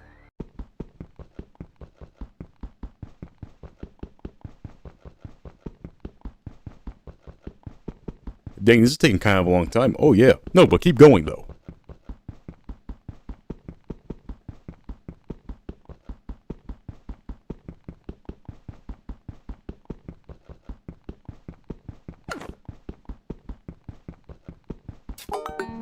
Let's go. I see the problem. Oh, do you? I want you to take one guess of what you think it takes to remove these things. Shears? Ah, no, that's too reasonable. You're never gonna believe this. A golden axe. Alright, here's the idea. Let's say you can walk through a cactus. Alright, so it's the equivalent to barbed wire, and for some reason it can multiply. Okay, that doesn't seem too bad. Well, guess what? That was the basic card. Now this is stage 1. This is the ender bramble. Take the same recipe from earlier, but swap the cactus for sugarcane, and swap the blaze powder for ender pearls. How does a 500 block teleportation radius sound to you? But wait, hold up. Void bramble. Take your ender bramble, and then... Is this right? If you have to have some drops of luck, Mutanus Extremis, and 2 nether stars on hand for some reason, you can make Void Bramble, which is the same as Ender Bramble, which means you can still get teleported 500 blocks, but this time all circle magic is disabled within the Bramble's radius. Alright, Moth, you gotta talk to me here, buddy. Why would you make it like this? Do not give me that excuse it's gonna supposed to be for a demilitarized zone. I mean, I guess it could be, but no, that's not the point. This is supposed to disable circle magic. Why would you make this part of the Bramble stuff? That's already confusing enough. But then you retain the Ender Bramble's teleportation as if this is not already a difficult thing to work with. But then finally, you made it so only the person who placed it can remove it. I feel like I'm missing something here. Is there anything stopping someone from just running and plopping this thing down? Cause if not, that might be GG. Like, you might have to call in the mod. It's over. You gotta move your whole base. Dude, people have gotten shot for less. Like, what are we doing here? Yeah, make the config option for that. Goodness, godness. Listen, I just want to ruin 1 or 2 lifelong friendships because someone played my mod. I want people to never forget that back in 2015, that someone's best friend single-handedly ruined about 80 hours of work because of a singular block they placed. I want to be personally responsible for that. That's a real quote they said, 100%. Oh, this is gonna be fun to explain. The infused brews are not infusions, but they aren't brews either. They're like a weird middle ground between the two. There are 2 kinds of them, the infused brew of soaring and the infused brew of the grave. If you drink either one of these, you'll be on a 120-minute timer. Maybe I can pretend this video was so long because of theming. The infused brew of soaring can give you better control of the enchanted broom and can be found on page 66. Meanwhile, the infused brew of the grave can be found on page 67. And it allows you to control undead creatures with the necromantic stone. They are both crafted in the circle magic book. However, both recipes call for something called an infused brew base, which is made with, damn, okay, redstone soup, a brew of flowing spirit, a creeper heart, a toe of frog which you get from killing a frog, an owlet's wing, which you may get from killing an owl, and then a tongue of dog. That sums it up right there. What's that thing? Oh yeah, watch this. By going into a ritual circle with a brew of hollow tears, a gold ingot, a glass pane, and a demon, bad fiend. Throw all that stuff down, it will be placed into this little gold frame. Now you can set this guy up, and now you have a nice mirror you can consult about your pure-heartedness. Go, give it a shot. In all the world I cannot see one that is more fair than thee. Furthermore, other than thee, no others have stood before me. Oh, that's cool, I guess. Does he say anything else? Yeah, no, that's kinda all he says. Huh. Well, that seems kinda expensive, but, I mean, I guess something has to give at some point. And anyways, wasn't this the last thing the dude added? I guess it makes sense why it might be a little bit underbaked. Yeah, I guess so, something like that. I don't know, have we tried fishing yet? I'm gonna go try and see if there's anything new there. Yeah, nah, I'll be there in a bit. Fair indeed you may be, but hold, another do I see. Alas, someone who is more fair than thee.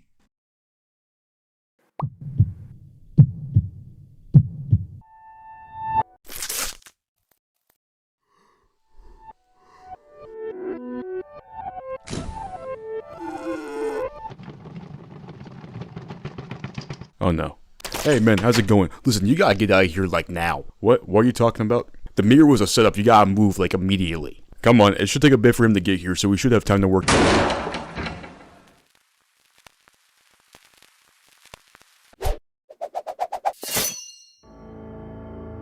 Hey man, he's probably gonna die on his own. You don't have to do this. Oh, no, I think I do. You should probably save your breath, you're not talking me out of this.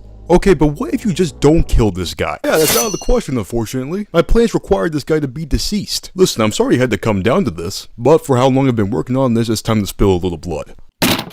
Oh, speaking of that, by the way, you are so lucky you haven't cut your head off eons ago. Like, honestly, you should probably be giving me some props. Like, I've just been living off the villagers the whole time, and don't get me wrong, that was some good stuff. But you need some variety, you know what I mean? So when you think about it, I'm actually just killing two birds with one stone here. What the hell is he talking about? It's complicated, I'll explain later. Just here, take this and catch him off guard with it. This is garbage, what are you doing? Just do it, it'll be fine. So on that train of thought, I think it's about time for me to cash in. Sayonara, but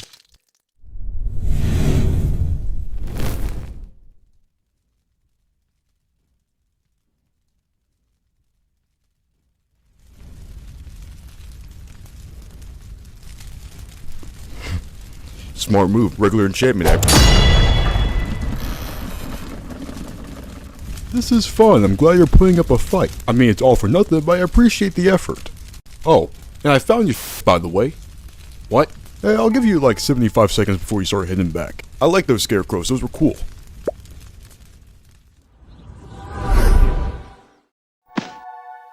Who are you supposed to be? Hey, nice to meet you. I'm the soul of fast thinking. You know, whenever stuff gets crazy and you start acting on impulse, that's me. Adrenaline? Yeah, some people call me that. Well, it's nice to meet you, I guess, but I kinda have to get back to something important right now. Oh, I paused it for you, don't worry about that. Right now, we just gotta figure out how to get your little buddy out of this situation. I mean, he's not really my buddy, I only knew him for about 2 hours, pretty much. Well, let's not get focused on the details, I guess. The reason I'm here speaking to you in the first place is that this guy actually has a chance of living, if you play your cards right. What I'm here to do is to help you out with that. Hold still real quick. This is a visualization of all the relevant information that could be used to help this man. Oh wait, it's like a whole tree of witchery. Yep, so what you gotta do is think of the best possible solution you can do with the given time. And the tree here will help you map that out. Okay. So unfortunately with only 60 seconds I only have so much time to work with. And accounting for him being a vampire, that can screw up a lot of elimination strategy. Plus I know he ate the demon heart. That makes it way harder for him to be taken out by fire. But wait, we at least know he's nighttime because he was able to get into the room. If it's nighttime, that would mean the other guy would have to be in wolf form. But he's not, that means he has the wolf charm on hand. I just need him to get him to transform and then he'll be out of there. But shoot that timer. I don't think I have enough time to do a full curse on him. But wait, how the f am I gonna get back? Wait, even for getting that, I don't have the dude's tag lock kit. I need something that can be independent of me, something that can be a distraction. What possibly fits that description? What happened to the tree? Oh, it says you're done. Oh hey, I'm friends with that thing. It's actually really chill when it's off the clock. Anyways, you ready to head back? Oh yeah, by the way, you're not gonna remember any of this. It's just gonna be bam, real quick. Till next time.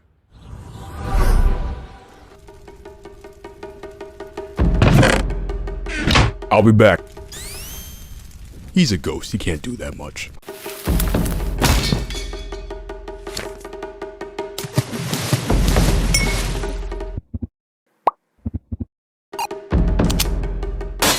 Oh hey, you made it back. And you gave me a little gift too, how nice. You almost missed a thing, what took you so long?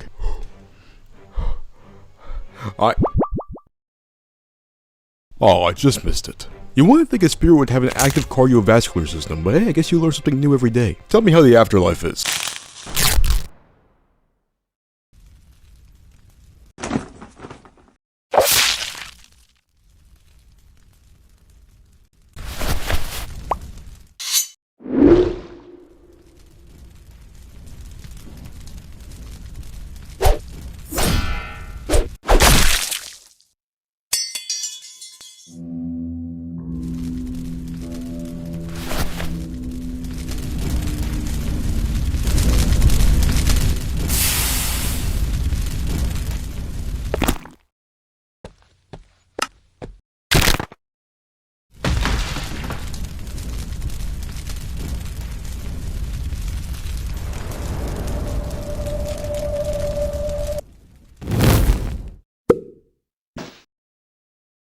Hey, I'm back. Holy sh**, we actually killed him. Yeah, Michael B. Jordan taught me how to do that. Besides that, though, can you finally explain to me what this dude's problem was? Because I have no idea what he was talking about.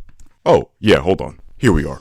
What he was trying to do was to get the upper hand on you with the magic mirror. When you talked to that magic mirror earlier, it kind of remembered you as the fairest of them all. How is that calculated? I have no idea. But when you talk to him, though, he'll talk to the person following you and say that you are the fairest of them all. And will point the player in the direction of who the fairest of them all currently is. Now here's the thing, this is actually a bad thing, because what you actually want to happen is for the magic mirror to spawn a fairest of them all. This literally just spawns an NPC of some Disney princess. Now, when you kill this fairest of them all, they will drop a heart of gold. This is used in potion making with the Witch's Cauldron. It has the effect to instantly tame animals, as well as untame them if you invert it. The problem is to actually get that person to spawn, you're more likely going to need to have multiple people speak to the mirror, and then kill the people who spoke to the mirror, and hope by some miracle that when you actually talk to the mirror again, it will spawn the NPC. I don't know why it wasn't an option just to kill the fairest of them all player to get the heart of gold, because you're going to be killing people anyways, but whatever. Hey, check this out, I'm about to take a stand against the big mouse. Wait, no, let's not do that. Hey guys. It's a really nice day outside, by the way. Turns out the sun is not that bad when you don't have to worry about getting disintegrated. Oh, hey, chill out guys, you're acting like I just tried to kill one of you. That was a bad taste joke, I'm sorry about that. Honestly, sorry about the mirror stuff and the bear trap and a lot of stuff I did. But hey, I got something else that might be cool, check this out. Isn't this just the same mirror as before? Yes, but you should already know there's more than one mechanic in this thing, come on now. This is elementary, as I like to say. Besides the point though, if you take a quartz sphere and right click it on the mirror, you get a duplication grenade, which creates a standstill dummy of yours that mobs will attack instead of you. Also, if you use a tag lock hit, you got one on hand by any chance? Actually, here, just use mine. You can kind of become an imitation of someone. Now, you can't go on full impersonation, probably for certain reasons. I shouldn't laugh at that, harassment's real, kids. But this is more of a superficial thing. Now, this mirror, whatever you do, do not stand too close to it. Because in that mirror is a demon. What the hell are you doing? The demon in there is the reflection, He's the embodiment of my dark side or something. and I am going to take him out to repent for the sins I've committed in the past hour and like 50 minutes. Watch this.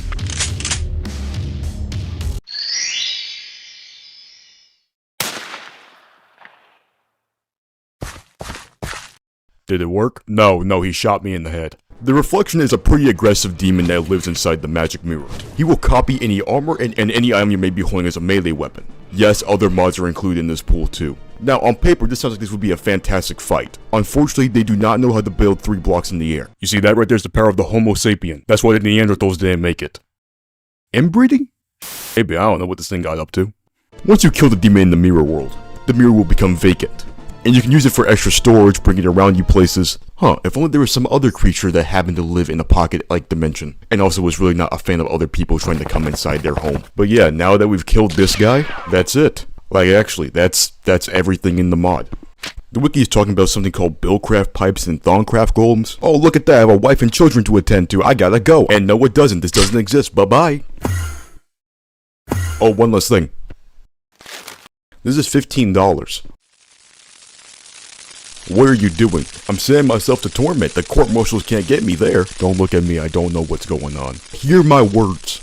We live in a globalized society. Now more than ever, you have the ability to change the world. It doesn't matter where you came from. If you have a passion, let people know. You can directly influence people to start their passions. You have the power to build your own legacy. Don't let anyone tell you otherwise. What?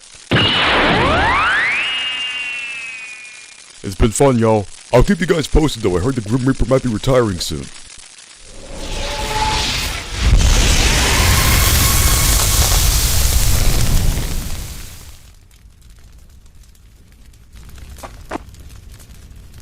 I thought going to Torment was like an instantaneous thing. Yeah, he just did that for dramatic effect. I don't know why he did that. Okay, I'ma go. I'm gonna get this wolf stuff off of me. I'm gonna go probably try to write a memoir out of this and try and make that into a multi-billion-dollar franchise. I appreciate you, Ghost Man. You're a real one. Well then, I guess it's just me. Oh my god. So, cutting away all the theatrics here, I have a lot of thoughts on this. Oh wow, how can you tell? Witchery is a very interesting project. It's almost deceitful in nature, like you open up the creative menu for the first time, like, oh, this doesn't look that bad, and you chip away at it, and then you realize there is a lot going on here. But that sense of discovery is real. You can feel that sense of something larger brewing in the background. Like, what does this do? What's that? Is this just decoration, or is there something else behind it? Like actual witchcraft, it feels like you're discovering slight alterations that explode into something a lot more interesting, but it also keeps the status quo at the same time. It doesn't reinvent how you play the game. You're still working with the same mechanics, except when there might have been pockets earlier, there's stuff that's now filled in, like bats. I would have never thought bats would be such a crucial part to anything, but here I am. And I know I made a lot of jokes towards its expense, but the ant I think actually plays a really interesting role in all this. I feel like I'm writing an English paper right now, but that ant is like a cold splash of water. It's a representation of being like, yeah, don't get complacent, because otherwise I'm gonna make a goddamn tree come after you, and make it have spider legs for roots. This is a flex, you just don't know it, but There is a framed painting on the wall. Please go stand in front of it. This is art. okay, so I've had some difficulty articulating this properly, so I'm just gonna say this point blank here. I'm suspicious about why the modeling and texture work in this mod is this decent. Like, I know that doesn't make sense, but follow me here. Like Lore of Torment, Hobgoblin, Nightmare, it's all consistent. But why? Here's the thing, I think it would have been easy to go and try to do things over the top with certain elements of this mod. Like, let's take Death for instance. I think it could have been so easy to create an overarching monster. Something like a Death from Castlevania, that 3rd season by the way. And the guy can probably do it, please see the end. Now could it be that his modeling just sucks? It could be. The witch's hand's fingers look like paper clips. What's that? But to try keeping it within the Minecraft art style and succeeding in that effort. This guy has had some past business in the arts. I am not trusting this as his first project. What secrets do you hold? Barry Hedge Fund? That is an ungoogleable name, bro. What is this? Oh, well, at least know the Ferris and the Mole skin for Snow White is plagiarized. I was able to find that, but okay, I'll drop the act. Hold on. No, I think it's an actual massive benefit that, intentionally or not, Witchery blends in with the traditional Minecraft art style. I'm not even a big stickler for that. Programmer art can go screw itself. I don't care. But in this case, I actually think it works very well, because it feels like you're branching off the traditional Minecraft gameplay and finding new things. Now to be fair, I think that's just a me thing. I've seen what people do on Tekkit, never show that to me again, that is disgusting. But I think Witchery has a very beautiful progression that you can see happen in real time. That is your house becoming more and more condemned looking. Look, you ain't playing this mod right unless your house looks like it could be somewhere you get shot with a shotgun. But hey, going back to the model stuff real quick, I want to specifically highlight Gulg here. Look how the chest bevels out, and how his legs are a little thinner because he skipped leg day. I mean, to accentuate that more top-heavy design. Like, you probably didn't even notice that, but it's attention to detail that's worthwhile. Well, I guess Mog is more top-heavy too, but like in a different way. Listen, it's not my fault they stick out when they're on fire. I didn't make the model. What's really important here is that Witchery gives you tools to work with. It doesn't just go here and get the magic item, check out. No, you're constantly going back to old things, but using new discoveries to expand your horizons, but at the same time, trickling in new dangers and threats, appearing at the same time when you make that discovery. And you don't really discover anything by accident, you are moving with intention. Leonard might annihilate you, but that was your choice to spawn him in. And when you add multiple people to the mix, that's when you have those intentions clash. The lore builds, friendships get ended, people get hurt. Blowing someone's house up with TNT? Basic. Calling it an airstrike? That's better. Intentionally setting a stalker up to take someone out and inconvenience them, making them have to divert from the path they're trying to take? Let's just say I'm a little bit of a fan of that. Plus, it might be a little educational too. Like, I'm not saying I will make this part of a curriculum, but you know, but let's just say I know more coming out of this than I did coming in.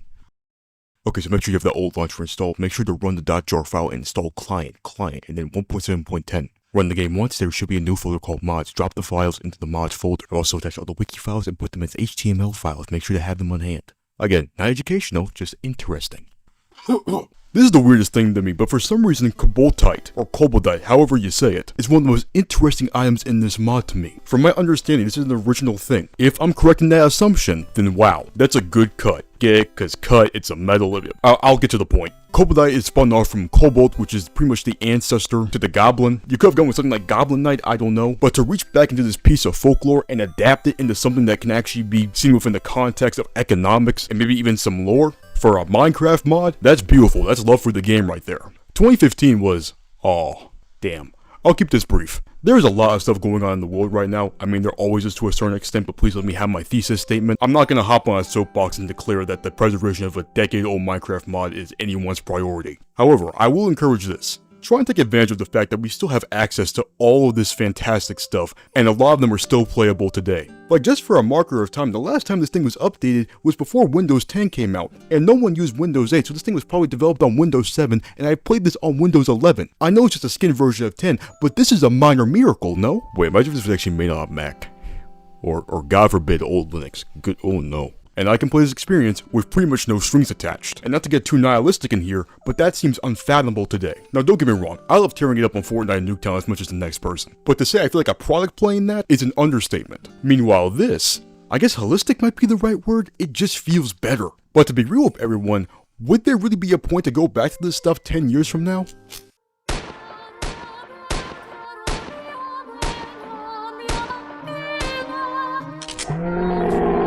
Yeah, actually burn it all. Nuke the whole generation. Now, some asterisks with that statement. Not everything is perfect. Remember AdFly? Satan does. Not too long ago, their domain got swooped up by whatever this company is. And thankfully there's ways to get around this, but it's a reminder in theory of how fragile this stuff is. Which gets back to my original point. Thankfully there's better hosting services out there now, but I think it's still important to take a look at these projects that are available while we can still play them easily. Did you know your Adobe Flash Player was out of date? Well, I guess the whole thing is out of date now. I think Minecraft as a sandbox game opens it up a lot more to analysis, and even having a bit of a discussion over it. In theory, every player's journey is unique, and from the developer side of things, it's fascinating seeing how they solve problems that the player might run into. What makes Witchery so good, in my humble, the only programming language I know right now is from statistics opinion, is that it's able to simultaneously segment and combine its different worlds. Again, I don't know anything, this could be the standard, but when I play a mod pack sometimes, it feels like there's just areas where I just cannot go in, unless I want to get beaten within an inch of my life, if that. So, if I can have an experience where I can focus on getting stronger, while at the same time, not need to worry about getting curb stomped at any random point, I'll take that. If you remember playing a mod or a map as a kid, try digging it up. See if you can get some friends on it, you're almost guaranteed to have a good time. And for the more creative people out there, there are so many brilliant and great ideas buried in these old projects. Look through them, see if you can find anything that might work for you and what you're trying to do. You can make the next Kobold die, it's possible. Or, you can always just throw in an end at random. That is also guaranteed to work. I got some special things I gotta get through here, so who to start with? Probably the person who gave me the idea. Yeah, that's probably a good place to start. Okay, so Sammy semicolon here. Oh my god, I really did all this? Okay. So they did the equivalent of an elevator pitch, which coincidentally, I was looking to do magic. I was looking for something that had more of a multiplayer focus, and I was looking for something that was in theory primitive. Well, 2 out of 3 ain't bad. So I sent them a first draft, really more of a proof of concept now at this stage, which I did that unsolicited by the way. Good job, me from the past. And get this, they not only watched it, but they also happen to be with someone else at the moment. They don't know what a witchery is. So I got 2 layers of feedback. One with someone who actually knows what I'm kinda talking about, the other one has no clue. That feedback they gave me made me pretty much retool the whole thing. And then on top of that, because time exists, they checked in on me every couple of months when I was doing God knows what. And they were also willing to tolerate my dumb questions and my caffeined up tangents. I think I wrote like 3 paragraphs about the magic mirror, and they did not know what I was talking about. Good times, good times. Oh yeah, and they also mod the game. Like really, really well. Malum, which I'm only half confident I'm saying that right, is a magic mod that's kind of softly influenced by Witchery, and more pulls from the Witchery philosophy of you being able to pick and choose how you want to progress. It's a very fun project, has a lot of cool tricks in there, and I can tell you right now, it takes a lot less to get started. No digging through the internet archive. So K and B are 2 people I met during my freshman year of college, and they've been great moral support. B showed me block bench stuff, that was pretty cool. Invited me to like 2 different SMPs, I still gotta play on them though, I'm sorry. And then I skinned K alive in Smash Bros one time. Wait, why did the announcer do that? Why did he do that? B pressured me into learning how to figure out chopsticks. I think one of them called me an honorary Asian at one point, and I'm still figuring out how to interpret that. But I got some good KBBQ out of it, so I guess it's kind of worthwhile. This group chat, I needed names for the stick figures, and I got away with not saying them at all. But if I ever need to refer to them, I got some names.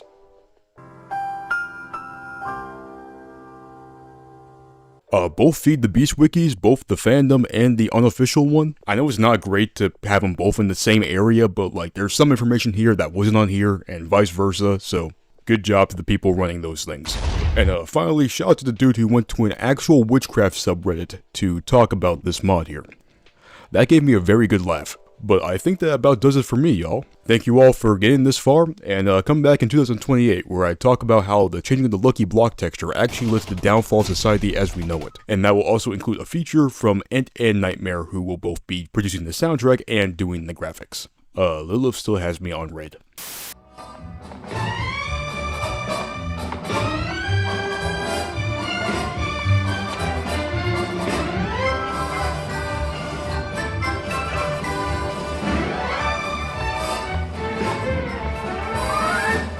You see a sport and his cash has run short, you can bet he's been blowing it on some doll.